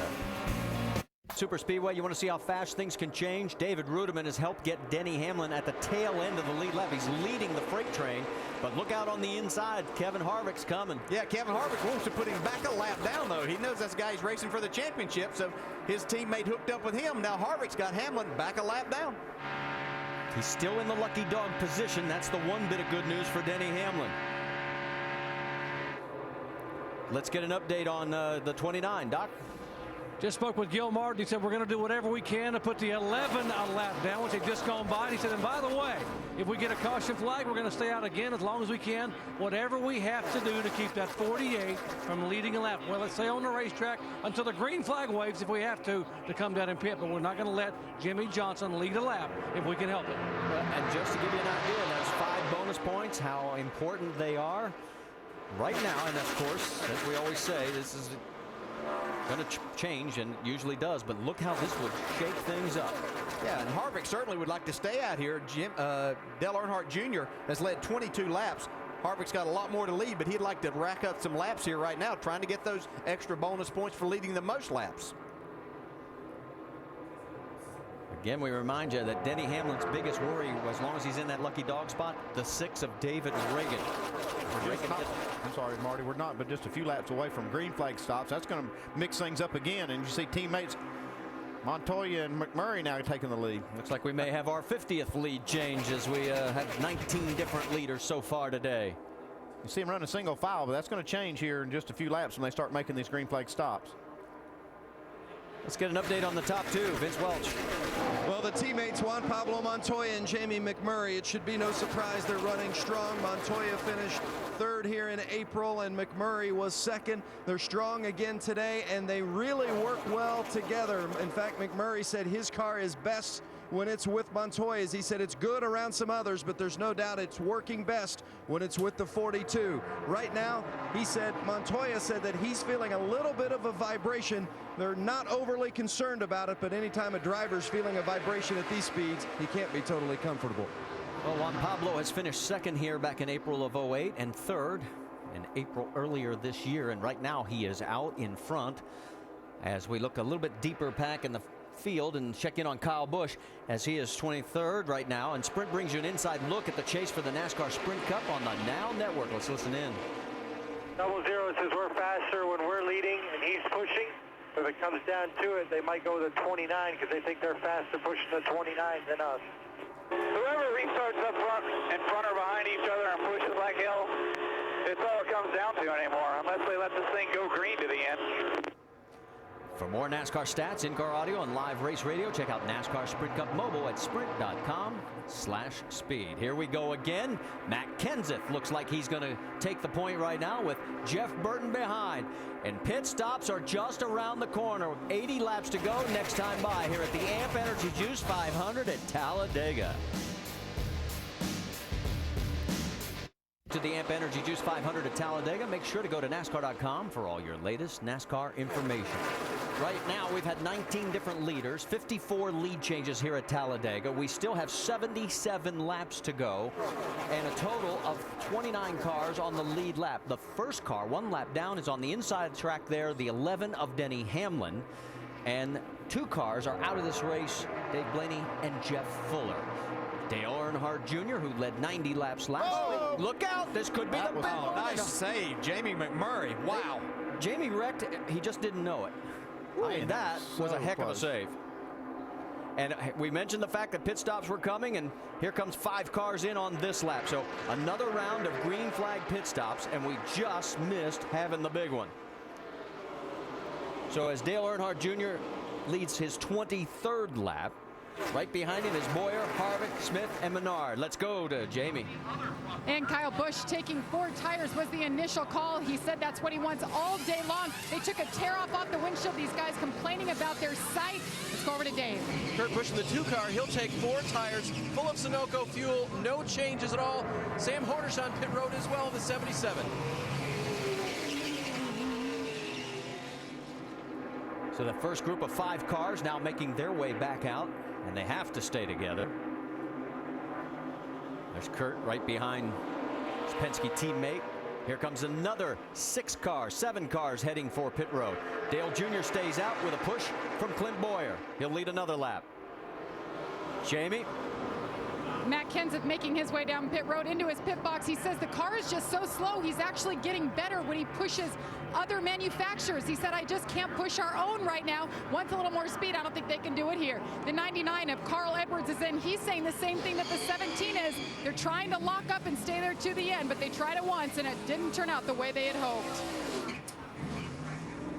So as they come back out, there is Carl Edwards. He did lead a couple of laps during one of our commercial breaks, and before we even got a chance to come back, he was passed. And right now getting back out onto track, Greg Biffle coming out as well. Dale Earnhardt Jr. and company. So we've got a few more cars getting ready to come in. There is Dale leading this pack. Jamie McMurray, Juan Pablo Montoya, Jeff Burton, Jimmy Johnson. A lot of cars coming in this group. Let's send it to Dr. Jerry Punch. Chassis adjustment for Jeff Burton. Tear off on the windshield. Right side tires, now left side tires. They go all with 4 tires, and that means they can make it now on just one more stop. Dave. 48 of Jimmy Johnson is in right now. They're going to make a 2-tire stop. This time, wait on the fuel, and now go. That was a mistake they made on their first pit stop. Vince? Denny Hamlin's crew, they made a late decision. They were going to take 4, and at the very last moment, they decided to take 2. So we'll see how it works out for the 11 of Hamlin. So as they come back out, here comes another group of cars, including Clint Boyer, Paul Menard, Martin Truex Jr., David Rudiman. 17 of Matt Kenseth, too fast entering. Let's go to Jamie. David Rudiman is in. Car is much better today than it was in practice. They adjusted that splitter. It has helped the way that he runs with other cars. 4 tire stop. Nope. They decided on right sides only, Doc.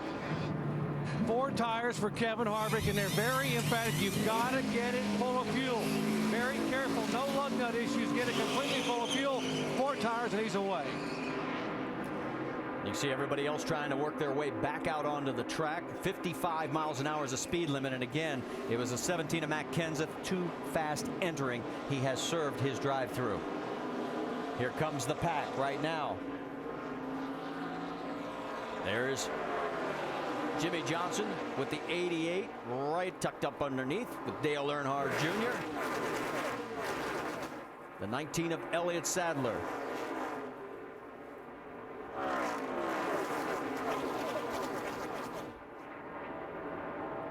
Group on the low line coming back out, trying to get back up to speed. Remember, with the restrictor plates, it takes a little bit longer. Yeah, about a lap at least to get yourself up to speed. That's why you can see these guys that have been back out there after their pit stops have a lot of momentum. Things get really dicey here whenever you're leading this. Guys trying to get in and be a part of the draft. They don't want to lose touch with that. Sometimes they'll make some moves that a little bit risky. So right now, David Rudiman is your race leader. Marcus Ambrose, Clint Boyer, 2nd and 3rd. Truex, Johnson, they're duking it out for 4th position. And let's go back to that moment where, I mean, all 3 of us were holding our breath, and I think a lot of you were as well. Yeah, this could have been a game changer, so to speak. You see Jeff Burton just gets in. Jamie McMurray, that could have been big. Great save by Jamie. And we are still under green. Here comes Jimmy Johnson. Remember, they were trying to keep him back. Harvick was, and it doesn't look like he's been able to do it. 48 took 2 tires on that stop. Yeah, he had a lot of help from Dale Earnhardt Jr. to get to the point he is now. And now he's lost Junior, so I don't know if he's going to be able to lead this lap or not. Obviously not going to lead this one. While all this is going on, I'll remind you, Denny Hamlin is still 1 lap down. He is 35th. There are 4 other cars in front of him that are also 1 lap down, so he has got some work to do to get back into the lucky dog position.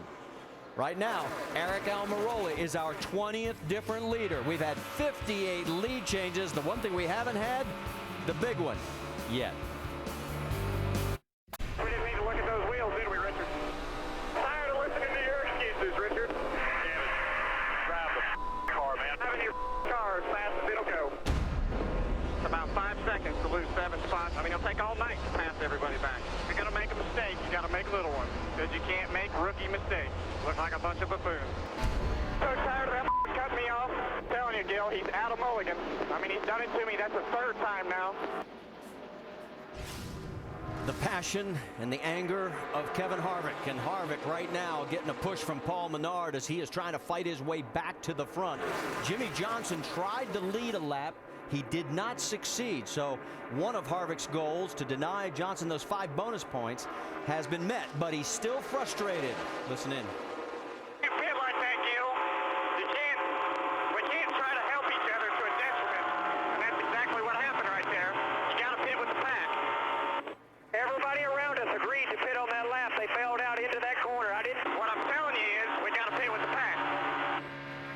Doc, you've got more?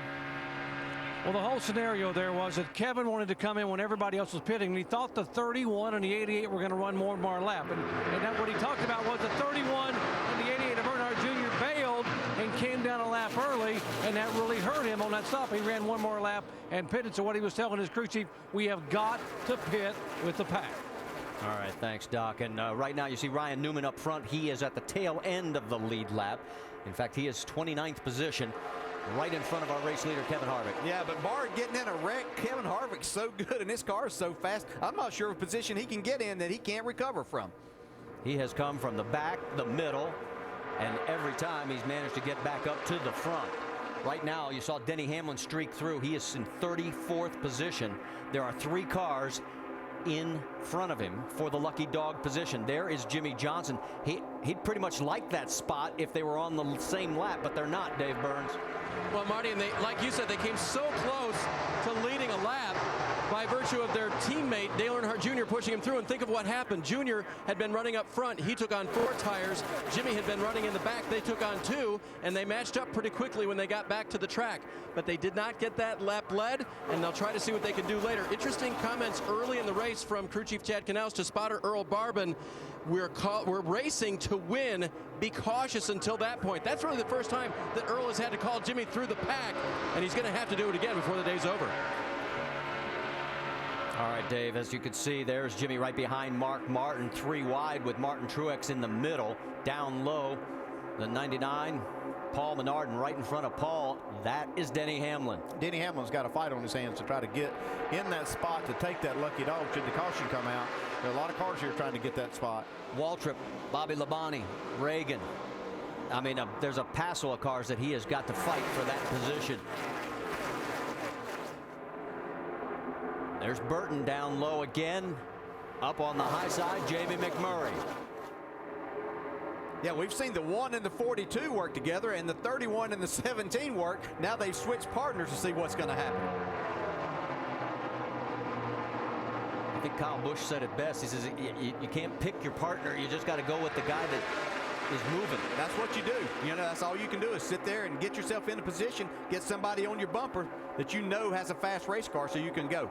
Well, as we get ready to complete lap number 125, let's let the engines roar and the drivers to amp it up.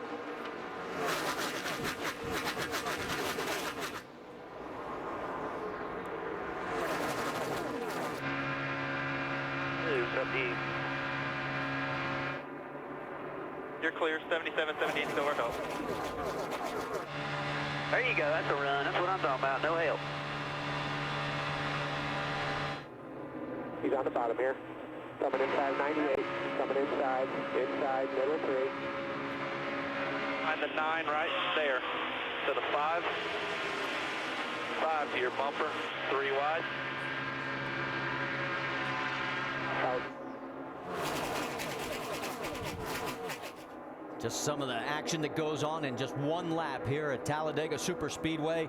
This time by, we'll have 62 laps to go, 22 leaders, 64 lead changes. And right now, Clint Boyer is shown out front of Jeff Burton, Juan Pablo Montoya, Jamie McMurray, Eric Almirola.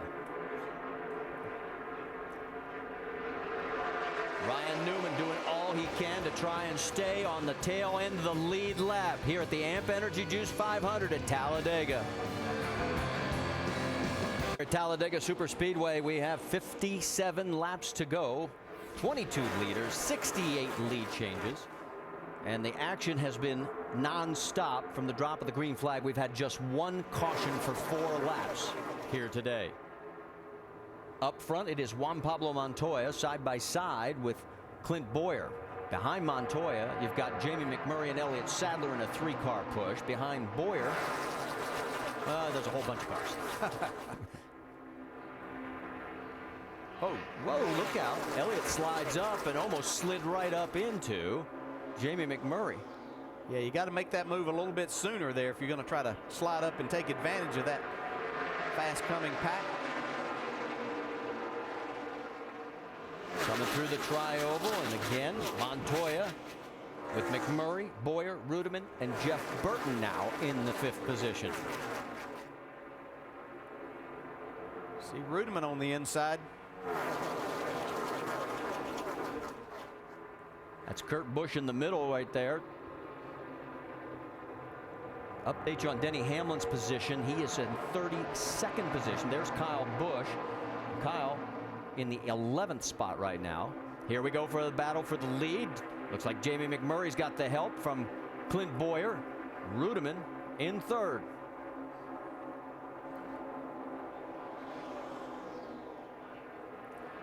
This time by, we'll have 56 laps remaining.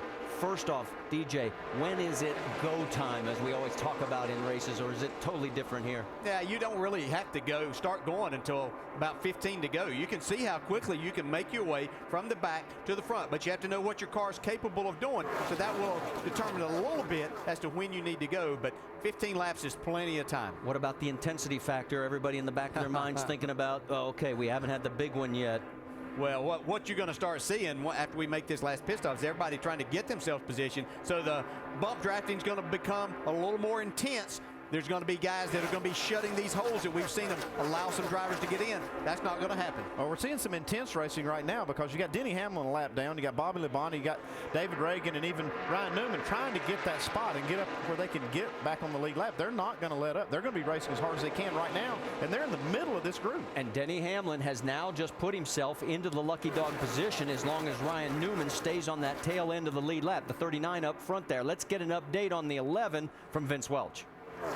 Well, then, Marty, they have really been digging to get in that lucky dog position. As you had noted a little bit earlier, 7, 8 cars at one time had been in front of Hamlin in regards to that lucky dog position. Hamlin has said nothing. It's the quietest I've ever heard him on the radio. His spotter doing all the work as he works his way through this traffic. Mike Ford, the crew chief, hasn't said anything. Now we've got a problem, Marty. Jeff Burton has got tagged from behind, turned into the wall. So far, it looks like he is the only victim.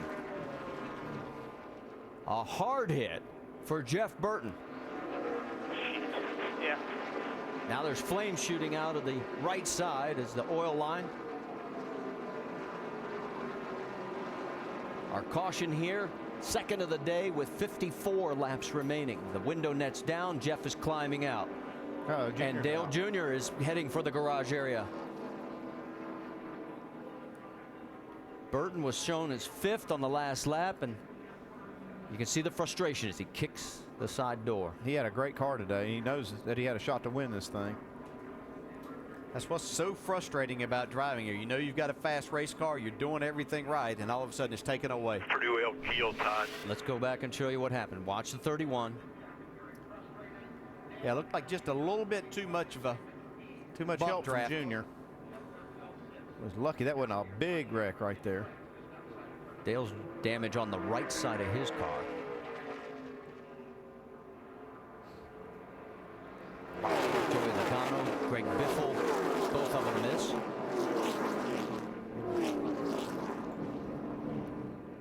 How about from Denny Hamlin's point of view? You can see right there, they're in the middle of the corner, and it doesn't take much. And that's why NASCAR's always tried to tell them. Caution will be coming out. This bump drafting in the corners is a bad idea. Well, here's the bad news for Denny Hamlin. As you get one more look at this, see where the 39 is of Ryan Newman? He had just been passed again, so he is in the lucky dog position and not Hamlin. You saw Harvick come across the apron really hard there. He may have gotten some damage. And you can see how frustrated Jeff is now. He had a good race car today. Yeah, he did. All right, here we go. Another round of pit stops with 53 laps to go. Jamie Little will send it your way. Well, just before the caution flag flew, Clint Boyer was giddy on the radio, having so much fun out there leading this race. The call is 4 tires and pack it full of Sunoco fuel. Doc? Kevin Harvick says, I got into somebody, I've got damage on the splitter, and I've got something rubbing. Gil, talking about crew chief Gil Martin. They're going to change the tires and take a look. Vince. One car, Jamie McMurray, had made some contact there with Jeff Burton, knocked the toe out of the one. It's going to be a little bit longer stop, looking to make a two-tire stop. The 42 is come and gone, and by the way, Juan Pablo Montoya said he was getting too hard of a push from his teammate McMurray. You can see him taking a look at the damage on the left side of the 29. Yeah, we're going to spend a lot of time here. They've got a lot of time to do this with the caution car running around this big track. And they don't really worry about going to the back because they can get there pretty quickly. Yeah, but the one thing they were worried about was Jimmy Johnson leading the lap. Well, guess who's just got a 5-point bonus for leading? Yeah, they couldn't fight him off here. Okay, everything's all good. Doc, what are you hearing down there? Well, Kevin Harvick thought he had something rubbing in the left front. He said, I got into the back of a car when the thing happened with Burton up there, and I think I bent the splitter. The splitter looked okay to me, and Gil Martin had the guys crawl around the front of the car. They don't see any damage to the splitter. Pulled the left front tire off, went in behind the splitter, and pulled the fender out, but all the braces are okay, and they told Kevin he should be fine. Did you notice something, DJ? Just looking at those braces on the splitter, it looked like maybe a couple where he may have had to come down off the track might have bent those a little bit. So that splitter may be a little higher, which would hurt, hurt his car aerodynamically. They were trying to fix that, but if you try to get that splitter down, sometimes you can break those braces, so they didn't want to really hurt it. Well, our second caution gave the 39 of Ryan Newman, the Aaron's lucky dog, so he'll get back onto the lead lap, and we'll reset it for you when we come back to Talladega. Our second caution here at Talladega for a two-car crash involving two cars that were capable of winning this race. Dale Earnhardt Jr. had led 24 laps.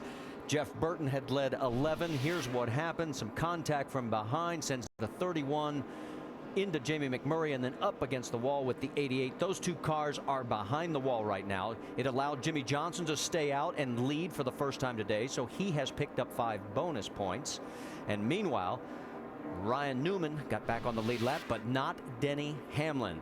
Some other people have topped off on pit road. Let's revisit the AT&T Fastest Pit Crew of the Year award. The fastest pit crew is determined by the winner of each race and the fastest pit time and your vote. Be sure to text the car number to 2258 for your pit crew choice. We'll restart when we come back. The green flag is in the air, and we're racing again at Talladega with Montoya, Rudiman, Menard, Logano, Robbie Gordon, Sam Hornish Jr., your top 6.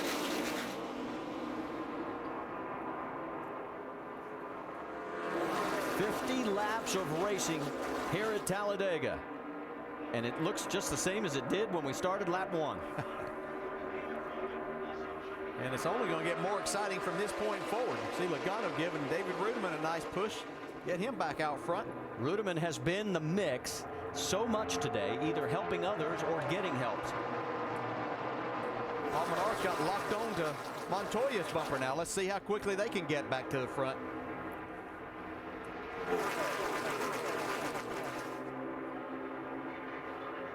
3 wide further back. Kyle Busch is in that mix, as is Mark Martin. He's in the middle. To make this two-car push work, you have to be in contact all the way around the racetrack. Jimmy Johnson's hung out there on the high side looking for some help. While all this is going on, let's get caught up with Dale Earnhardt Jr. He's back in the garage area. And he has been checked out at the medical center. He is okay. Jeff Burton's still back there being checked out. And Dale looked like he had a rocket ship. What happened out there? I got in the back of Burton and got him out of control. And I just, we've been pushing each other all day long and got into him the wrong way. I guess my car was kind of going up the track and then kind of pulled it back into his car around when we caught each other. And I seen him in the infield care center. He's all right. But had a real good car, awesome engine, and just kind of having fun out there running around, seeing what you can do, and got a little too excited, ended early. They're going to get him back out with a damaged race car, but it will not be nearly as much fun, he told me a moment ago, with the car that he's got to go back on the racetrack, guys. He led a race high 24 laps right now. He's one of our 24 different leaders. We've had 75 lead changes. Remember, the record is 88. Look out. 4 going around. Marcus Ambrose. 29 and Kevin Harvick is involved as well. So Harvick, who had been running up front all day to avoid this, now has damage to the front. Make it too bad. Just put some tires on it. The 26 of Bill Elliott also involved. There's the damage to the nose. He says it's not too bad on the radio. It looks a little worse. Yeah, I think it's a little worse. Definitely worse than he thinks. It's fine with flat tires. Like Denny Hamlin might it ain't like it's crinkled up. We'll be fine. According to scoring, Denny will be the Got into beneficiary. the 47 there and spun him out. I know both of them helping us all they can. We're being told that the 11 was involved in this. Don't know how much damage. We'll have to double check that with NASCAR. Well, the rule is that if he was involved in this accident, then he will not get the lucky dog. All right, let's see what we can find out. See Ambrose right here. They got actually 4 wide right here. See Kyle Busch going to the inside. Kind of squeezes into 33, gets into the back, and then the left rear quarter panel. There's Harvick getting involved. Gordon misses it. I don't see where the 11 was involved. Nope, didn't see it there. 4 wide right there, 4 wide. Come on, stay in it, stay in it. From Harvick's camera. Now Harvick's just going to be in a position here that he was not wanting to be. Yeah, you can see there's going to be a lot of damage on the front of Kevin Harvick's car. You feel like sometimes when you're sitting in there, there's not that much. It wasn't that hard. From Marcus Ambrose. He's going to go 3 wide middle, 4 wide. Yeah, Kyle's the one that kind of started that.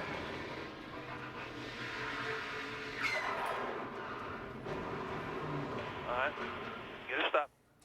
You can see Kyle Busch goes right down to the bottom. He's not doing anything wrong. It's just that the 42 really doesn't know that he needs to give Marcus Ambrose some more room. That's where things get started, and Clint Boyer couldn't stay off the rear bumper of Marcus Ambrose.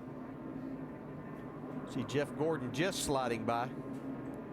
You see the 11 car right back in the back of that. I don't see him involved at all in this. Ah, there he is coming through. I don't know. Well, we'll wait for official word from NASCAR. Bill Elliott hit the wall hard down on the inside. All the way to the bottom. One's on your bumper. Trouble in front of you. Trouble in front of you. Stay on the track. Stay on the track. And we've just gotten official word from NASCAR. Yes, Denny Hamlin will get the lucky dog. He will be back on the lead lap. So the bad news for Harvick is good news for Denny Hamlin.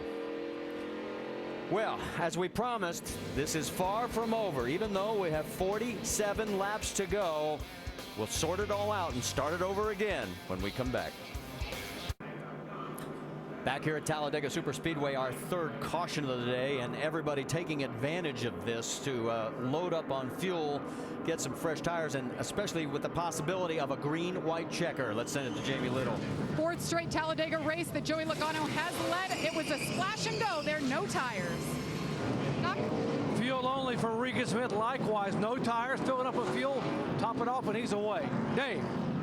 48 of Jimmy Johnson's going to come down pit road, and they are going to take on 4 tires and fill it full of fuel. That last run, they would have been 5 laps short, so this is a good idea for them. Vince? The 11 car of Denny Hamlin had an open box in front of him. They're going to make a 4-tire change and give it plenty of fuel. Hamlin got the lucky dog thanks to that yellow. He's back on the lead lap. It's been a tough go so far, but they were taking a big sigh of relief when they got that lucky dog on that yellow. You see the stop, had a little bit of problem there on the right rear, pulling out the flare. And there goes the 11 of Denny Hamlin. A big fuel spill down here. And a little body work going on the 48. They got a tap in one of those crashes. A view from right on the camera that's out the back. Chad in a very familiar position, overseeing everything that goes on the 48 of Jimmy Johnson. Well, it has been one of those days at Talladega. For some, it's been exciting, and others, yeah, not so good. For the 31 of Jeff Burton and Dale Earnhardt Jr., they're out of it right now. The reason for our latest caution, Marcus Ambrose with damage to chase contender Kevin Harvick. And right now, as we get ready to go back to green flag racing, got to do a couple of things. One, there was 8 wave arounds on the caution prior. That's what allowed Denny Hamlin to get into the lucky dog position. He is now back on the lead lap. 3 this time. And right now, let's talk about Joey Logano, because he's up front, but you don't like what you see on that right front. No, they didn't change tires here, and he locked that up for quite a while. It could be flat spotted there, possibly blow out a tire. Then Denny Hamlin, he has plenty of fuel, but then watch what happens. Everybody took a bath. And now 3 more wave arounds this time. Nemechek, McDowell, McCumbee, a total of 33 on the lead lap. And Tony Stewart is in the lucky dog position, just 1 lap down. Remember when he was 2 laps down? Here we go, green flag 5s. It's Logano, Kurt, and Kyle Busch. Truex, Menard, Montoya.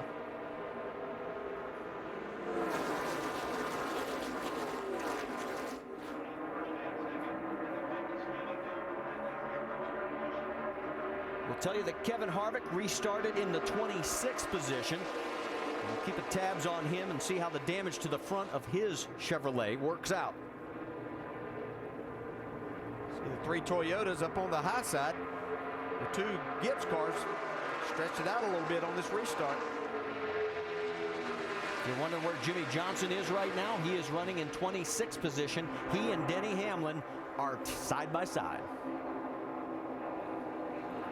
4 wide through the tri-oval.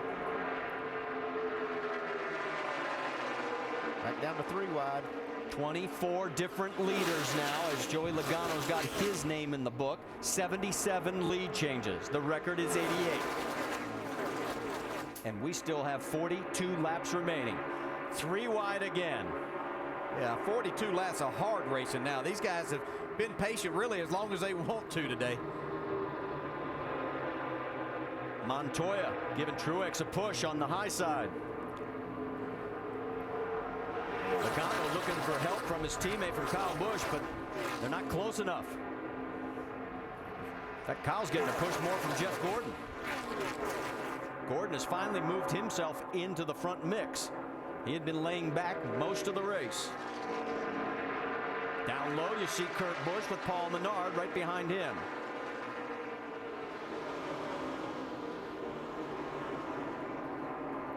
Jimmy Johnson and Denny Hamlin aren't in this first pack. They're back in this next little group that you'd see coming. They're really nose to tail, just hanging out, waiting a little bit longer before they decide to make their move.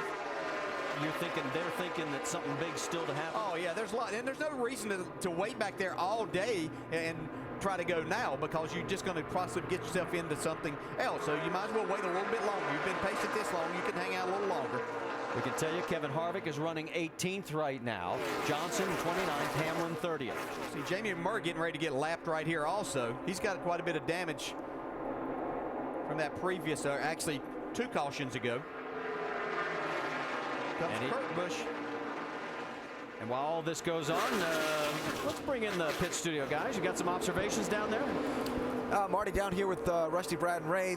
We've had 3 cautions, but everything's been relatively minor. All due respect to Jeff Burton, but we haven't had the big wreck yet. If you're inside these race cars, for those of you that have been there, if you're up on these pit boxes, are you getting more and more and more tense as we go? I just personally feel the intensity building. I mean, I think these guys feel like they're running out of time.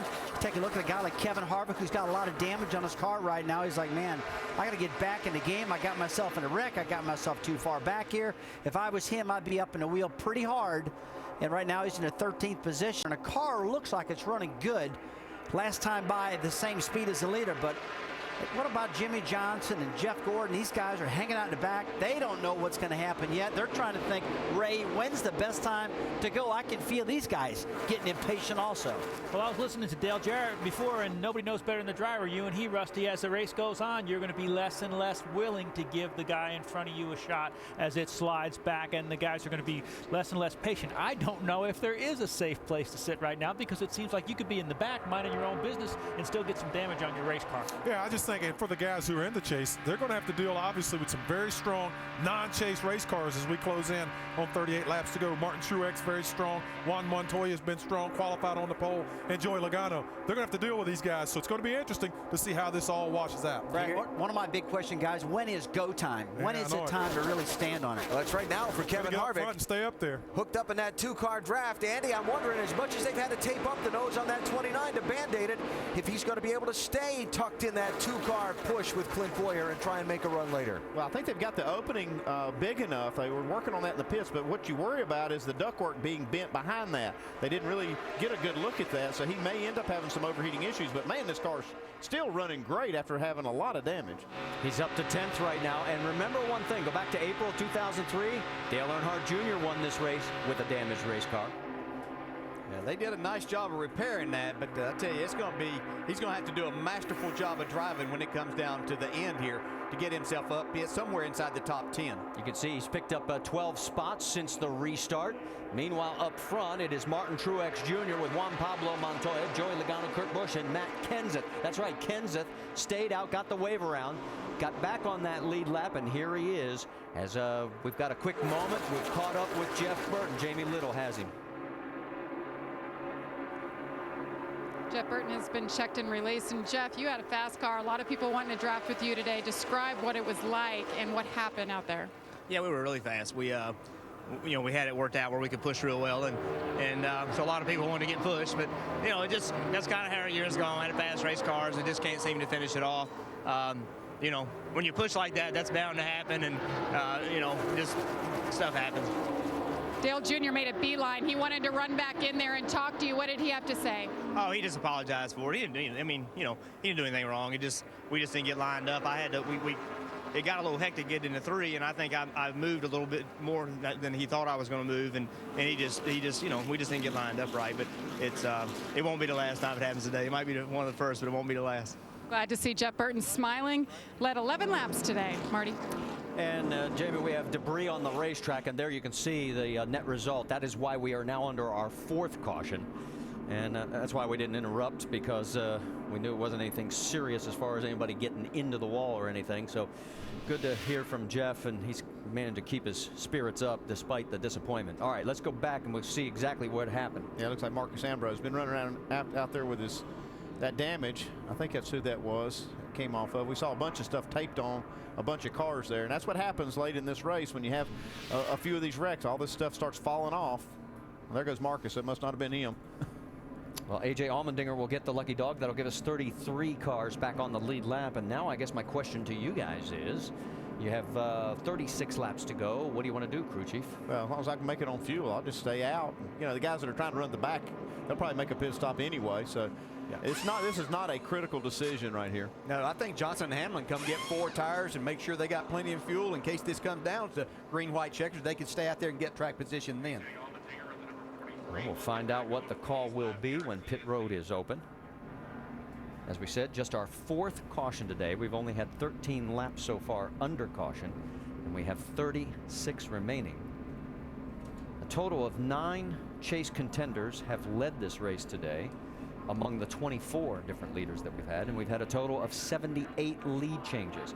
I'm amazed at this guy right here, though. This is. I mean, Harvick is up to the 6th position with all that damage. And we talk about so much with the crew chiefs yesterday that you basically have your race car, whatever it is, when you come, that's it. And let's send it down to Jamie with the 18. And the 18 was debating whether or not to take 2 or 4. The right side, you see him rolling the tires from the wall. It is going to be 4 tires for Kyle Busch, Dave. Jimmy Johnson wants to come back down for 4 tires and a load of Sunoco fuel. They're talking about maybe working a little bit more on that right rear, fixing that damage back there as well. Vince? The 11 car of Denny Hamlin did not take tires. They just took fuel and also 1 round out of the right rear. That may be one of the few wedge adjustments we've heard about today. Yeah, usually it's not a handling racetrack, so they don't make a lot of chassis adjustments here. All right, so Kevin Harvick stays out. Is that a good or a bad decision? Because the other 2 in the top 3 contending places for the chase both came in. We'll discuss that topic when we come back with 35 laps to go here at Talladega. 4th caution gives us time to tell you about the NHRA Las Vegas Nationals tonight at 9 Eastern on ESPN. And then NASCAR Now, the post-race edition tonight on ESPN2 at 11:30 Eastern. The Roundtable tomorrow at 5 Eastern on ESPN2. And the NASCAR Nationwide Series back in action, Texas, noon Eastern Saturday on ESPN2. And then Sprint Cup Series presented by GoDaddy.com next Sunday on ESPN at 3 o'clock Eastern Time. All right, so you're on board with Denny Hamlin. He pitted, as did Jimmy Johnson, but the 29 of Kevin Harvick did not. Yeah, I think that's a mistake because they've got all that damage in the front, and we saw some of that stuff fly off of another car a while ago. That's what brought this caution out, and this was an opportunity they could have used to come down pit road to fix that car. Doc, why didn't they come down? Well, Andy, it's a scenario you've seen time and again as a crew chief. Now, Gil Martin wanted him to bring the car in. They wanted to come in and work on the car, like you said, because the car is good, but not good enough by itself. And Kevin wanted to stay on the racetrack and stay near the front. I think there'll be more caution flags, but maybe they'll get him on pit road later. But for now, he sits sixth. We go back to green flag racing as you finish up, Doc, with Truex, Montoya, Logano, Kurt Busch, Harvick, Kenseth, all up front.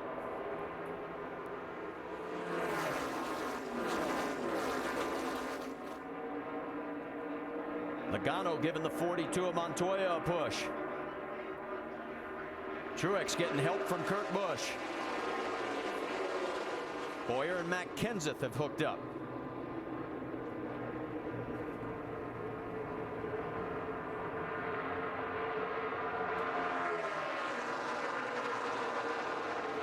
Look at Kenseth, there they go. Remember, Kenseth was a look out, that cut it close. Bowyer. Yeah, that was too close right there. Bowyer sliding up in front of those guys. Yeah, he was fortunate. I think Montoya gave him a break, and Logano didn't get in the back of Montoya.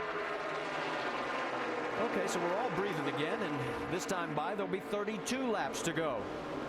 That's a couple tight spots we've seen Bowyer in, sliding up in front of the leaders. You'll find out that those guys won't be quite so courteous here in just a few more laps.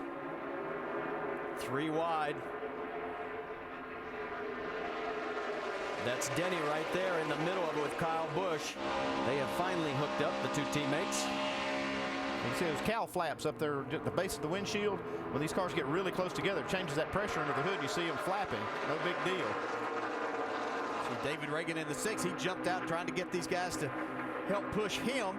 Goes back on the lead lap, but they've got better ideas. They want to go straight to the front. Hamlin and Kyle Busch, they are making a push for the front right now. They're shown in 10th position. Jimmy Johnson all the way back in 28th. These guys hooked up in practice the other day, and they were able to go a long way. See if they can get all the way to the front. Now Clint pulls down.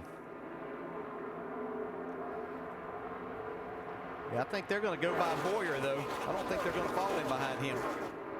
Careful, don't go below that yellow line. Yeah, the problem was Denny lost his pushing mate right there for just a second. So they're going to have to get hooked back up, and they're going to be in trouble. Well, Kyle just moved off the bumper because he knew Denny was going to have to do some maneuvering, and you don't want to be doing that with the contact between the bumpers.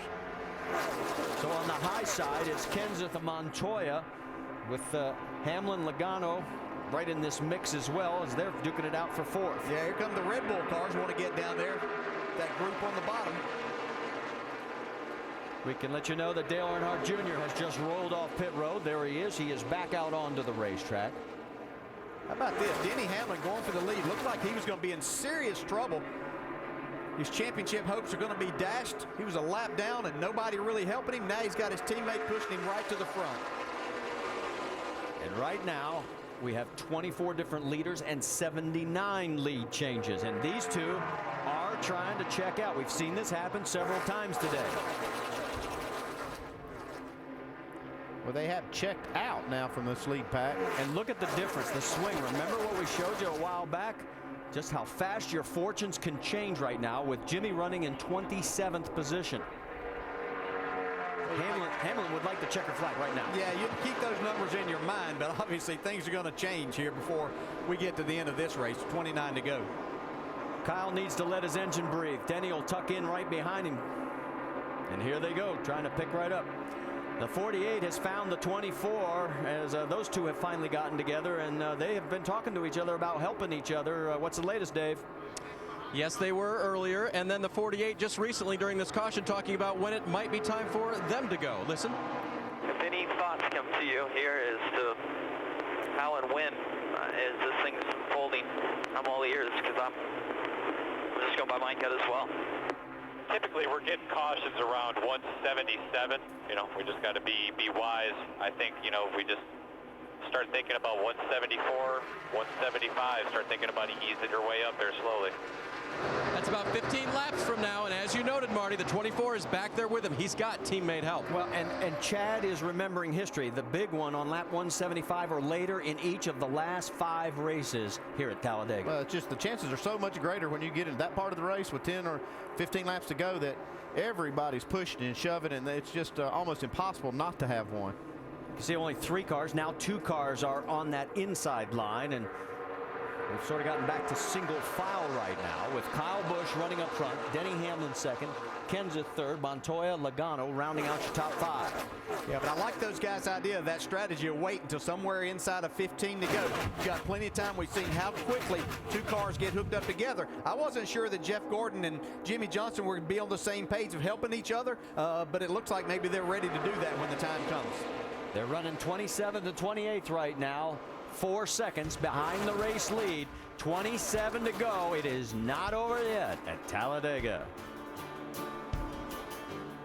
With us, this has been going fast and furious here lately, just like April, where we set records 29 and 88 all-time marks. We're at 24 and 81 right now. Kyle Busch is out in front of Denny Hamlin, with Matt Kenseth, Juan Pablo Montoya, and Joey Logano rounding out your top 5. We have a total of 33 cars on the lead lap.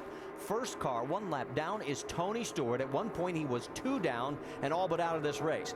Now the 1 car of Jamie McMurray is on pit road, damage on the right side, and we can show you what happened. It happened during the break. He was involved in an earlier caution with Jeff Burton, where Burton got into the right front of his car, and then here after they've been on pit road and fixing it, looks like he may have gotten the right front flat, went up there and pounded the wall. Yeah, and that second hit was after the safer barrier, so no give there, and so that's why they are on pit road. So a tough day for Jamie McMurray as Kyle Busch leads another lap. Looks like they're content to let those Gibbs cars right up front right now. Well, I think everybody's kind of regrouping here, kind of catching a breath and saying, we know this is going to get crazy here before long, so let's let it go as far as we possibly can here single file, and they'll all get their nerve and get ready to go again. Jamie McMurray is pulling back out onto the racetrack. We can tell you the 81 lead changes, now officially the 2nd most in NASCAR series history. As this train of cars continues to roll on, not a lot of bump drafting at this stage. Although there, did you catch a glimpse down low, the 24 and the 48, or is that the 16? 16, yeah. Greg Biffle. I was expecting to see the 48. And whoa, Mark Martin comes down. Little late. Look out. Little late. And that's going to cost Mark a few spots because now he's hung out. What did I do wrong? Yeah, right idea, just wrong time. Well, if Gordon was going to help Jimmy Johnson, something got mixed up in the communications because Johnson's still back in 26th. Yeah, but look at him go. Jeff is flying. He's now 16th and climbing. You can see Biffle's gotten off of him there for just a minute, though. That's going to hurt him. It looked like a little debris flying back there. It may have just been tape off of somebody like Kevin Harvick's car. See Bobby Labonte in that group right there. He's on the lead lap. Joe Nemechek, too. Bobby shown in 21st position. Nemechek in 18th. A little further back, top of your screen, there is the Lowe's 48, a side-by-side with Mark Martin. Meanwhile, up front, you've got Kyle Busch, Denny Hamlin, and Matt Kenseth. Let's go back a little bit further, check in on Kevin Harvick. He's in the 9th position right now, and there's a good view of his nose. And actually looks better than I thought it would look at this point. I think he's actually lost a little bit of the tape that was on the front of that. Doc, what's the latest you're hearing down on pit road? He has lost some of the tape, and he has a big dent in the front of those. Let me show you what they're going to try to do. Kevin said, I can hang on, but I can't go anywhere. So if they get a caution flag, they're going to come in, and they're going to bolt this on the front of the car to try to take that dent away and let some of the air go over the nose of the car and down across the hood. They think that will allow Kevin to pull out and maybe make a move. Right now, he's just hanging on for all he can to stay in position. So he's hanging right now, as we said, in the 9th position. This time by now, we'll have 19 laps to go here at Talladega. Yeah, his problem's going to come when we get inside of 10 laps and everybody starts hitting that go button. See, he's not going to be able to get out and go. He's going to have to find somebody to try to push him. Well, but there's one thing you got to remember. The last green flag stretch at Talladega in the last 14 races, 9 laps or less. So you've got a good odds-on bet. You're going to get at least one more caution. Oh, I don't think there's any doubt about that here. This is just kind of like the calm before the storm, boys. Everybody's been wondering if and when we are going to have the big one. It looked like it was going to be when Jeff Burton and Dale Earnhardt Jr. got into the wall, but it was only those two at that time. As you can see right now, everybody pretty much in line. with Kyle Busch leading the way. Kyle has now led a total of 14 laps. The most laps led by any one driver today is Dale Earnhardt Jr. He's led 24 laps out of the 170 that we've run. A little bit further back, about 6th and 7th spot. Martin Truex Jr. and Kurt Busch are in line. Let's get an update on those two from Dave Burns. Kurt Busch rides in 7th with an undamaged race car. He said after final practice yesterday, the 2-car draft, so dangerous, yet so potent. And the 56 car right in front of him, Martin Truex Jr., that's the guy that he thinks he can go to the front with. They've talked about it. That's the plan. They're not there yet, though. Kurt tucked up right underneath him right now. Meanwhile, here we come by the tri-oval again. Over the stripe, Kyle Busch will now lead another lap. And with 17 to go, everybody starts to wonder, including all of us, when is go time? Yeah, it's going to depend on who decides to pull out here. And as we look back there at Kevin Harvick, right behind him is Elliott Sadler. They're good friends. Elliott drives some nationwide races for him, looking to drive for him next year. So Harvick's probably got a pretty good pusher there if it comes down to it. But Harvick said that he can't really go by himself or even out there. Let's get an update from Doc. Yeah, you talk about Harvick. He knew that Elliott Sadler would be a good friend behind him there, so he feels like he's very comfortable right now. But how about giving a call to the driver of the 19 car, Elliott Sadler? Now, his crew chief is Todd Parrott, who won here twice with a driver by the name of Dale Jarrett. This morning, Todd said, Elliott reminds me a lot of DJ. He knows how to draft. He knows when to draft. He knows what his car will do. He works all day to find out what the car will do and when to use it. And the last time Todd was here and won, his driver, Dale Jarrett, waited until the final lap to make his move and led that lap that won the race. And if I remember correctly, that was October of 2005. Yeah, well, sometimes you just have to be lucky instead of good. And we were all right, but I got pretty fortunate that day. Somebody here today might get pretty fortunate and find themselves in that position. All right, man, let's go. Do it now. Do it now. Let's go. Uh-oh, sounds like Chad says go. Yep, sounds like the 48's going to start going to the front. Okay, so keep your eyes because Jimmy and Jeff are back together, 21st and 22nd. 47. There they are. So when we thought Jimmy or Jeff might be leaving him, all of a sudden they are back together, and here they go. It's pretty early, but I don't know. I think they're about right. You do? Yep. Not saying they got to go all the way to the front here, but they can get themselves in a position to get up. See, there's a gap there. The 47 was leading this, so now they've got themselves back to a position here. They might fall in line for just another lap or two. Or they might get a big push of momentum in that hole. Just carry it onto the front. 15 laps to go. Biffle leaves Paul Menard. Menard now slides up in front of Biffle. The 24 and the 48, you heard the call. It's time to go. Yeah, and I like Jimmy following Jeff right here. Jeff knows how to win these races. Not that Jimmy doesn't, but Jeff Gordon's been very successful here in the past. Menard pulls out. Biffle follows him.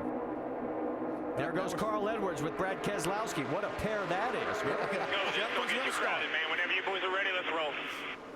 York. Well, we asked about go time. You got your answer. You know, other than the crash with Keselowski and Edwards, they were good partners. When Keselowski won that race, they almost brought it back to the line.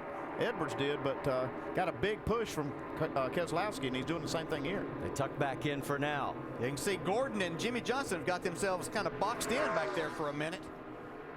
Now they pull down. Still have plenty of time to get there, though. That's Sam Hornish right in front of the two of them. See, Jimmy jumps back up in line, leaves Jeff's hanging down there with the 77, Sam Hornish.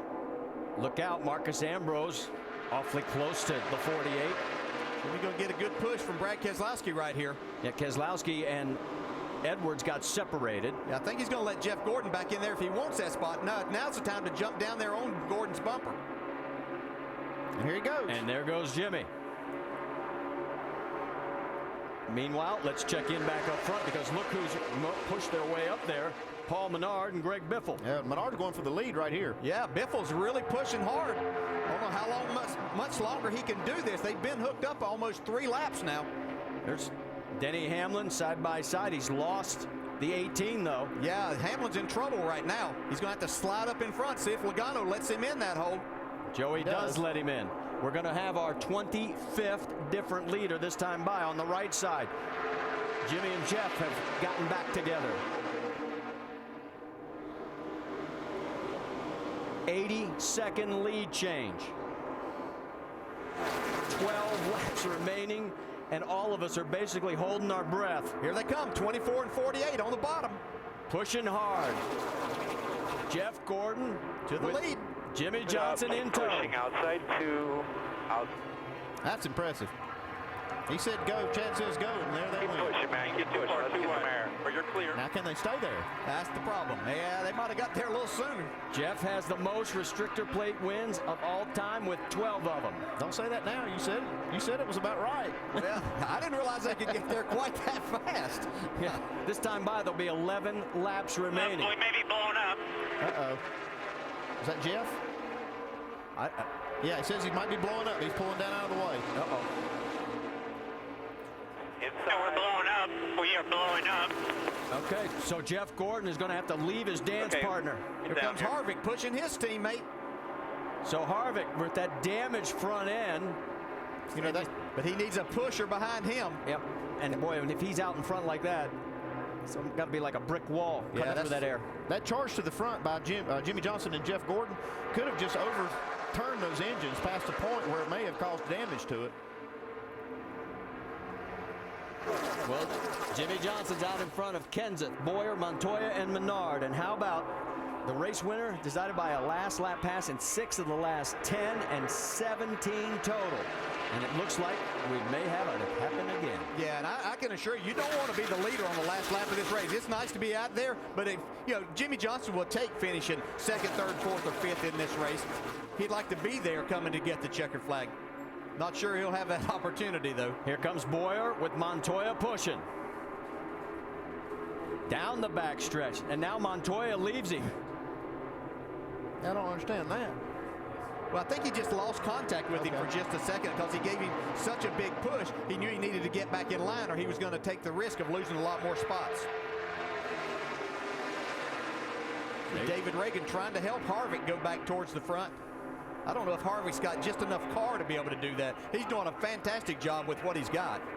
All right, as we get ready here, this time by 9 laps remaining, how many real friends does Jimmy Johnson have out there? Oh, 0. Yeah, he lost his main man. That was Jeff Gordon right there. Here comes Kyle Busch down low again. He's got help from Denny Hamlin. Look at Michael pushing the 77 here. We saw those two earlier in the race together. Sam Hornish has had a good day today.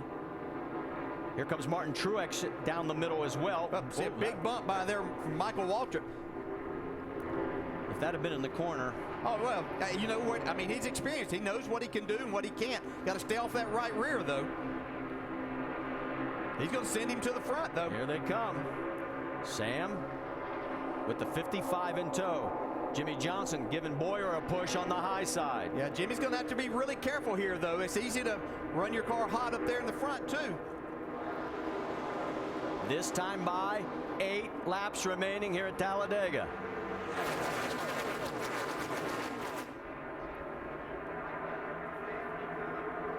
Jimmy still tucked in behind Boyer.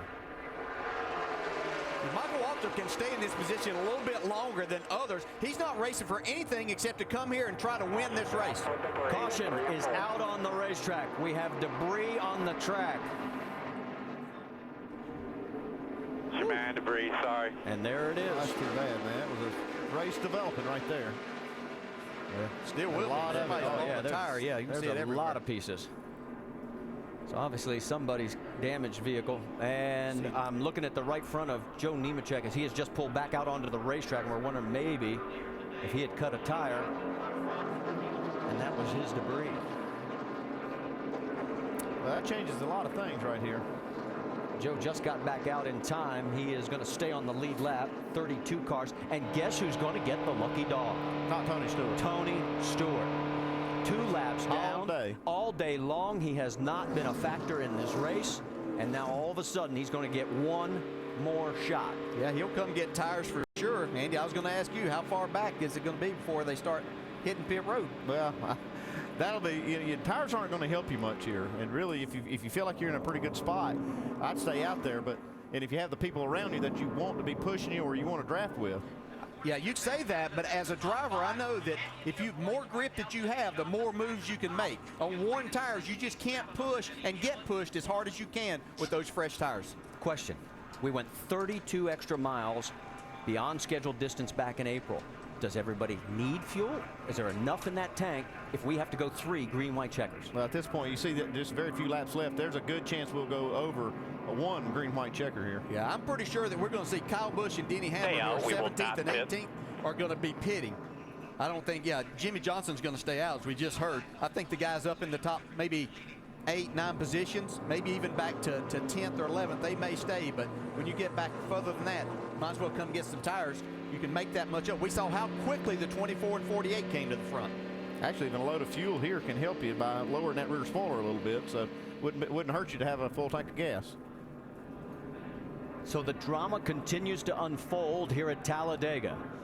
And just as we mentioned before, in the last now 15 races, we've had a stretch less than 9 laps, as we are now with 6 laps to go this time by. Pit road is open. Is anybody coming? I expect to see more come than have so far. But here comes Casey. Is that Casey Kane? Yeah. Leading them in? It is. That. Kyle Busch and Denny Hamlin both stayed out also. Tony Stewart's coming, as you predicted, so is Carl Edwards. Eric Almirola in that mix. So is the 12 of Brad Keselowski, Robbie Gordon. Let's send it down to Doc. Right side tires going on for Casey Kane. Going to put 4 tires. Why not? And as you said, Andy, put some fuel in it. Get that back end down as best you can.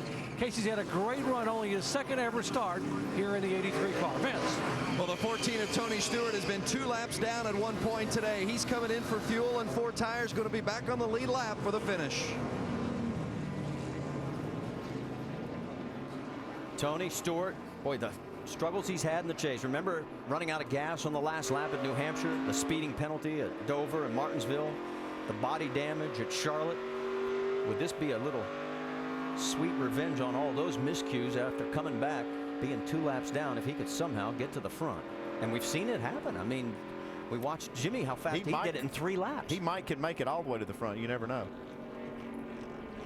So another player in the mix. Right now it is Clint Bowyer with Jimmy Johnson 2nd, Montoya 3rd, Hornish 4th, Matt Kenseth is 5th. And Kevin Harvick is listed in the 13th position, Denny Hamlin down in 18th. You're going to have Michael Waltrip and Sam Hornish in the same row, nose to tail, so I'd watch for that little duo.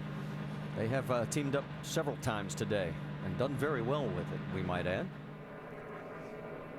Well, Jimmy Johnson has to like the idea that Sam Hornish, who he's probably seen pushing guys pretty fast all day, is going to line up behind him, and that's providing that Clint Bowyer chooses the inside. If he chooses the inside, he'll have Montoya pushing. And that's why I think he'll stay there. Lights on the pace car still on. Joe Nemechek has come back in and gone back out from pit road. And so we've got a full lap. Let's check in with some of the crew chiefs and see what they're thinking, Dave Burns. Well, and of course, Chad has been talking a lot with Jimmy about that situation with the 24. Had a partner and then kind of lost a partner, but he didn't exactly blow up. So how confusing has that been for Jimmy? Yeah, we don't really know what happened to 24. I hate that. Obviously, we were working really well together, worked well together all day long. But we'll just see what happens here. It's going to be pretty exciting 5 to go from this point right now forward when we take the green.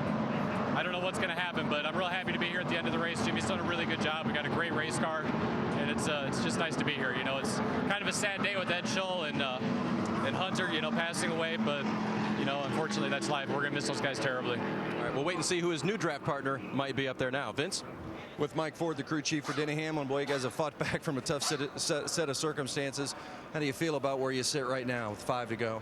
Who knows? That's why you run the race, Right now, sitting back there, we do have a teammate around us, so the last place you want to be is sitting in the front right now, so I'm sure Denny's going to take every opportunity and every chance he can to get back there. Thanks, Mike. Doc? Gil Martin, crew chief for Kevin Harvick. How much does your wounded Chevy have for him? You got anything left in it? I think it's still got some left. The Realtree car is trying to sneak up through there. Shell's been with us for a long time, so we're glad they're with us. We're going to win another race for them. I think we're going to fan out about 4 wide right here, and you don't know what's going to happen. All right, and they also may have 3 laps of fuel for a green-white checkered if they need it. Jamie. And Scott Miller, crew chief interim right now for Clint Boyer. You guys are leading this race. You don't have your teammate anywhere nearby. What's your plan? Well, we're just going to do the best we can. You know, there's a lot of racing left to go. 4 laps to go here at Talladega. A lot can happen. We'll just try to keep the BB&T Chevrolet up front.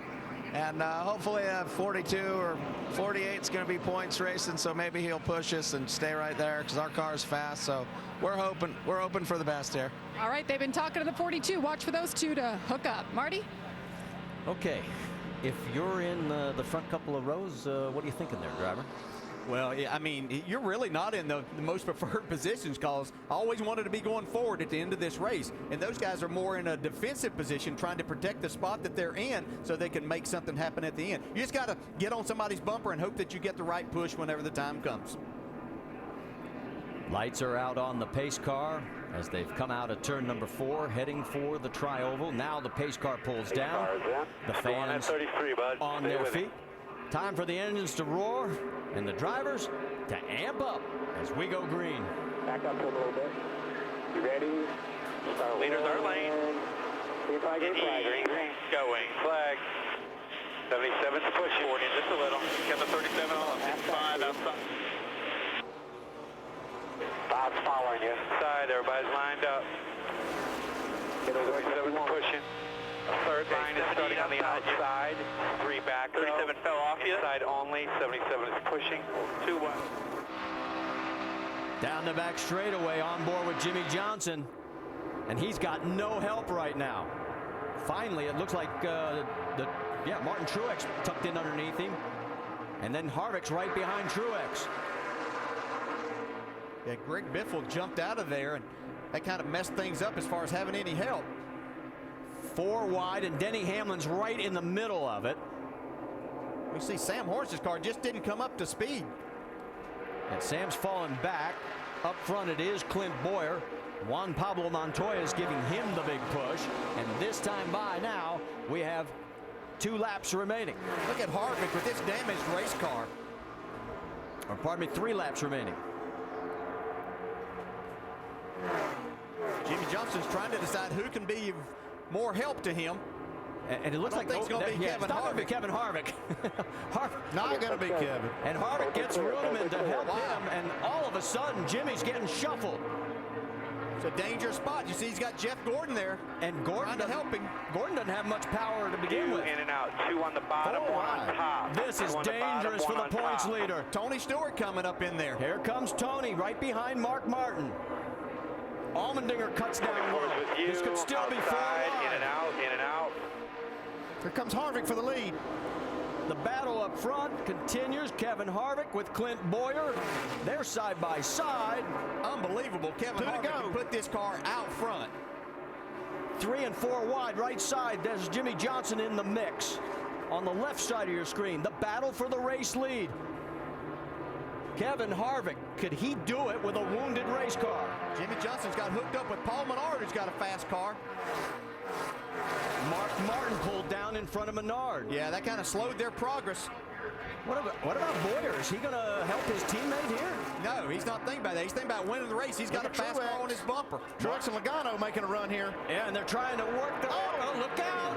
That hole closed up quick. Man, Truex makes a nice save. He got pinched.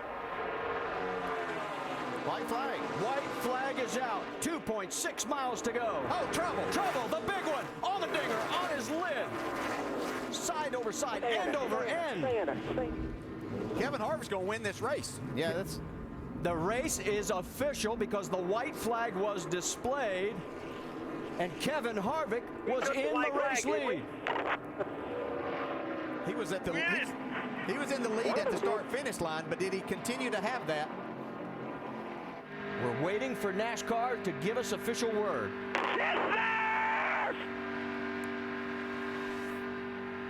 They're looking at the camera results and also the timing lines. And it's good to see A.J. Allmendinger getting out of that damaged 43. Here they come around the track under the caution. Well, Richard Childress is going to victory lane. Don't know which car is going to be there. The checkered flag is displayed, and I guess the biggest question in our minds right now is it going to be Clint Boyer or is it Kevin Harvick? They gave you the checker, didn't they? I don't know yet. It's a checker. They ain't said nothing. The teams are as confused as everybody else. Well, it's not necessarily confused. They just don't know because checking on the video here. They'll have to determine. Checking it on the video. One of us wanted. Either the 33 or the 29 is going to win this, so Richard Childress can be happy. Right now we show Denny Hamlin in 7th and Jimmy Johnson in 8th. Now that is all unofficial. But if this stands with Harvick winning, the top 3 will be separated by 19 points. See a lot of cars with damage here. The 83, the 82, and the 2. We were ahead of them the whole 14 front straightaway.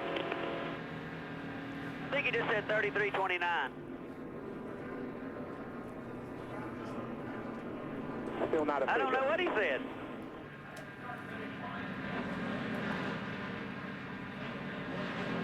Still waiting on NASCAR to review all this. They've got loops they go by, then they go by camera angles to kind of decide this. Well, one of us did. When the caution flag flies, it puts a timestamp on every camera and all the loops, so they're reviewing all that data. We had him by just a little bit. Did we win or not? They won't say yet. They're just looking at tape. The one thing we do know, Richard Childress Racing has its 11th win. Still, they do a burnout at Talladega. Well, Clint's gonna say, okay, I'll go ahead and decide it.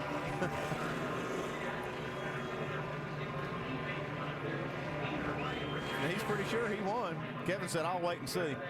Kevin put the window net down. He's waiting for the official word just like the rest of us. I think Clint's trying to help make their decision. Yeah, I think he's trying to. It's right here in front of the NASCAR people. Here comes Clint. And the two of them shake hands as best they can with the proximity of the cockpit. Yeah, I don't know if Kevin Harvick's going to win or going to finish second, but that's an incredible job yet, Billy? with a torn-up race car to get himself in that position. And he can thank David Rudiman for helping push him to first or second, whichever it was. Well, Rudiman all day was helping a lot of people, and he did have a great car. And he will get a big thank you from Kevin Harvick. And what amazes me... Stop right here and wait. What amazes me is we talk about how we need aerodynamics at this track, and then there's Harvick proving us wrong. Right here, man. We don't know yet. They're doing everything. We're looking over at the NASCAR officials, and they are still examining the scoring rules. 33. The official word is it is the 33 of Clint Boyer. So Boyer will finish first. Kevin Harvick will be second. David Rudiman will be shown in fourth, with Juan Pablo Montoya third, and Joey Logano unofficially in the top 5. As we mentioned, they're now showing Jimmy Johnson in 8th, Denny Hamlin in 7th. Well, the one thing we can be assured of is this points championship is closer first, second, third than what it was when we came in here, because we know that Kevin Harvick finished in front of both the guys that were ahead of him in the points.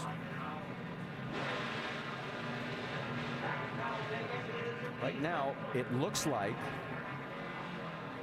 Denny Hamlin will be 2 points out of first place, and the 29 of Kevin Harvick will now be 34 points out of first place with 3 races remaining. Can it get any better? Oh, we're going to have a great battle.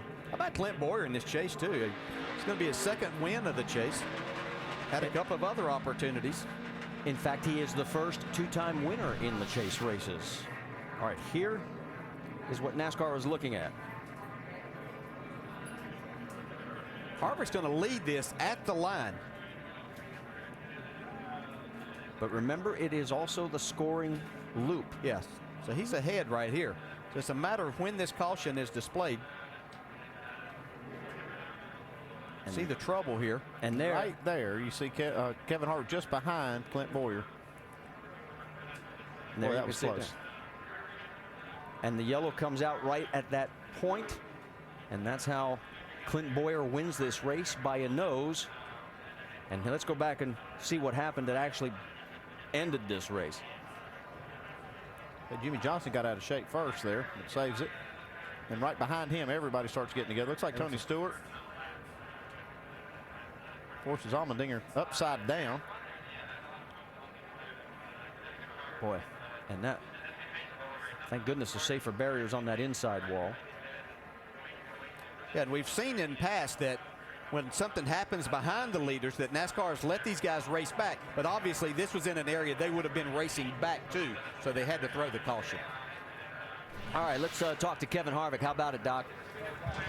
Well, Kevin has climbed out of this banged up car that's all patched up and taped up. First of all, let me ask you, on that final lap, did you think you had it won? And there was a lot of discussion between you and Clint Boyer out here. Yeah, I didn't know when the caution came out, but I thought we had beat him to the line. It was really close. I just got to thank David Rudiman.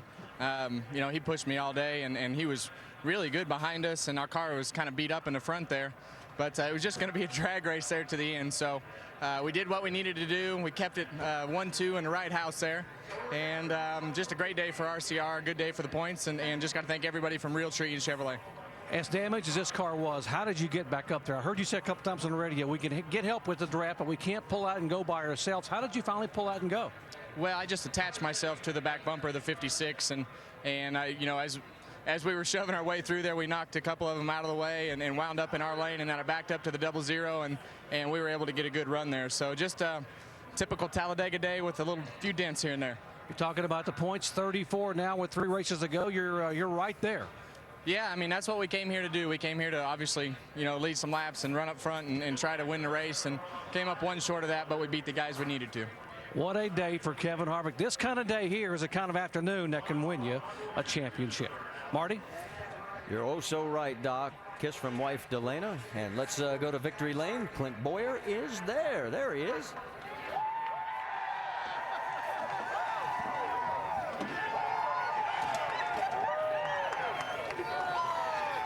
And we have Gatorade flying, being thrown. Clint Boyer, first ever restrictor plate race win. Clint, what was it like that last lap, the back and the forth, to not knowing, to having your teammate there? I see tears in your eyes. Yeah, that's the burns. Just unbelievable day. You know, I want to thank ECR, all you guys back at the engine shop. You're back on top. I'm so proud of you guys. That was an ECR win right there. Kevin coming on the outside. Juan pushing me. I want to thank Juan. I couldn't have done it without him. But the BB&T Chevrolet was strong all day long. Cheerios, Hamburger Helper, Hartford, everybody involved with this thing. He's just so happy with everybody. And have second come home second. It was awesome. I want to thank Sprint and all you fans out there. Hell yeah! Glenn, we kept talking about Kevin Harvick and all the damage on his car. You actually had a hole in the front of your car, and they had to spend some extra time and patch it up. How did that change? Well, you know, I just wanted to, I got into that 47 that was tight back there, and I turned him around and then caught up my teammate. I was sick about it. I didn't know how bad it tore his car up, but as soon as I saw him coming on the outside again, I helped him push back up through there. And just very strong cars, guys in a fab shop, and especially those boys in ECR engine shop. Thank you, guys. What does it feel like? You won at Talladega, Clint. Feels awesome. And he won with his interim crew chief, Scott Miller. His crew chief, Shane Wilson, will be back next weekend. Marty? All right, thank you, Jamie. Richard Childress was part of the very first race here back in 1969. Today, he now becomes the leading all-time winner as an owner with his 11th, and we'll dissect it all when we come back. Wild finish at Talladega that'll send these thousands of fans away talking and maybe just a tad confused over how the finish works with NASCAR's rules of not racing back to the yellow. Let's go back and just recap how this thing came down for you. Once the leader has taken the white flag in a race, if the caution is called, that's it. The race is over. The field is frozen. NASCAR has a mechanism up in the control tower that links together their videotaping system, their timing and scoring computers, the caution lights on the track, and so on. When the race director pushes the button, all the video cameras are time-stamped, the caution lights are turned on, and if you look, this is the moment that caution was pushed. You see just barely Clint Bowyer ahead of Kevin Harvick at that instant where everything happened, and that's how he won the race by that much. Bowyer, the car on the bottom of the screen at the front there, and Harvick, the guy to his outside. Good explanation, Al. It's pure and simple. I mean, you see Bowyer leading over Kevin Harvick right there. The caution flag come out. NASCAR pushed a button, and boom, it's over. Bowyer wins the race. They'll have some good laughs about it. Now, just understand, all the finishing results you see, all the points that you hear, are unofficial at this point. NASCAR will go back with that same video mechanism and completely check the scoring of the field. So the 2-point difference between Jimmy Johnson and Denny Hamlin and so on, that may get adjusted slightly pending the confirmation of the final results. Whew. Jimmy Johnson, unofficially, Vince, scored in 8th right now. Jimmy Johnson brings it home 8th today, just 1 spot behind Denny Hamlin. A good battle between the two of you guys right there at the end. But how would you assess the day in general here at Talladega? Man, it went really well. Our strategy played out. Cautions kind of fell and didn't help us at the end there. And really it probably would have, but I don't know what happened on that last restart. Every car behind the 77 abandoned the 77 and myself, and that really kind of, we lost our momentum at that point and got us out of sequence. And 56 gave me a great push. And then I had a couple guys trying to block the huge runs that we had coming, and it would get me disconnected from the guy pushing. But all in all, you know, decent day. Wish that we could have finished a little better, but we'll take it. You and your teammate Jeff Gordon had a great run going too until he seemed to have a bit of a mechanical. Did you think maybe that was going to be the run that pushed you to the winner's circle? Yeah, we were planning on that all day long, and I was content running second. I just wanted a guy that I could trust, because you can't see out the windshield when you're pushing a car like that, and you need someone that knows how to use their brake correctly to stay on the front. And I thought we had this thing, you know, in control. Maybe we got to the front a little early, but I felt like we were both smart enough to hang on to it. And then he thought the engine was blowing up and kind of pulled out of the way so it wouldn't screw up my effort. And in the end, it just ended up being some, I don't know what it was. He didn't have an engine problem. Jimmy Johnson, 8th today. Good solid run. He's still the points leader. 3 to go. Well, a lot happened to, with, and around Denny Hamlin today. You finished 7th. You're still second. You're 2 points behind Jimmy Johnson now. So, but you looked at very disappointed.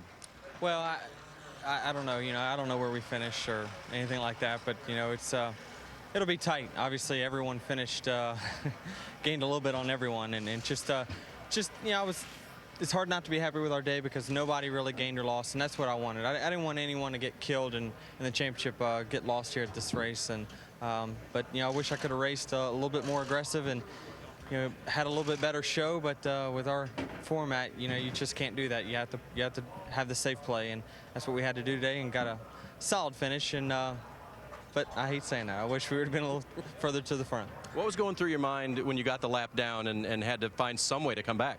Yeah, I mean, that was tough, and so many cars were going a lap down. It was going to be tough to get the lucky dog, but the pass around and those things helped get some guys back on the lead lap, and we got it back. Luckily, a corner from missing the lucky dog right there, and so we were fortunate as far as that was concerned. But it was just, you know, being too lazy back there and not paying attention to what I needed to do. 3 tracks to go. No more Talladega, no more Martinsville, which I guess that's a bad thing, but what are you thinking now championship-wise? Well, I like our position. I like everyone's position. I like that the championship's now going to be decided on 3 racetracks that the drivers and the teams can control, and you know, let the best man win. All right, I'd say he broke even today, guys, after what happened earlier in the day. Absolutely, Dave. And Denny mentioned the 3 racetracks that this championship will be decided upon. They are Texas Motor Speedway, the Phoenix International Raceway, and the Homestead Miami Speedway. If you would like to join us, NASCAR.com/tickets. It's going to be a wild finish to the Chase for the Cup 2010. Back live at Talladega Superspeedway with our post-race coverage after another wild finish at the world's fastest speedway. And as I mentioned a few minutes ago, unofficial results and things subject to shuffle and change, already one adjustment has been made. Where Jimmy Johnson was originally listed as finishing in 8th position, now he's being shown as finishing in 7th. Where Denny Hamlin was originally listed as finishing in 7th, now he's being posted as the 9th place finisher. So the points unofficially, pending further review, going forward, 14 between the top 2 with 3 races to go. That's still plenty close. And again, the reason for all this, the mayhem at the finish line, coming down to the stripe at the white flag and beyond. Tell you what, when I looked out the back of the pit dirty here, A.J. Allmendinger was going upside down, end over end, right past us, Brad. It was unreal. See him flipping right now, hitting the inside wall. Gonna go around a couple times, land on his feet, and take a look up there on the racetrack. Clint Bowyer, just ahead of Kevin Harvick, wins by a nose at that point right there. Yeah, we see AJ gets turned a little bit sideways here. And they were just all bouncing off each other in his pack. Where does it go? Right here. He gets turned sideways just a little bit. He's in that pack. 82 gives him a little bit of a help. Looked like maybe Casey Boy, Mears. I'll tell you what. Contact with Eric Casey gets Mears. under that race car and it just goes to tumbling, and a hard lick upside down, but he walks away safely. And the thing that's interesting, now I know why Jimmy Johnson had such a good vibe in his voice, because he further enhanced his point lead, and now I see where Denny Hamlin's disappointment comes from. He fell further behind. And at the time moment where the caution was called, here you see Jimmy Johnson, Jeff Gordon, Denny Hamlin, and that's how they'll be scored, 7th, 8th, and 9th at the end of this race. Well, you know, it's incredible. They talk about how close the truck race was. The checkered flag fell 10 minutes ago, and these guys are still passing one another. Right. I mean, you're about to finish. That's funny. How they doing it? So after Clint Bowyer was doing burnouts at the start-finish line, and Kevin Harvick was sitting nearby saying, well, was it he or was it me? It's Bowyer that gets to celebrate. It was still a great day for Harvick. He wound up in 2nd place. Great day for Childress. Recapping some stories we started the day with. The big one.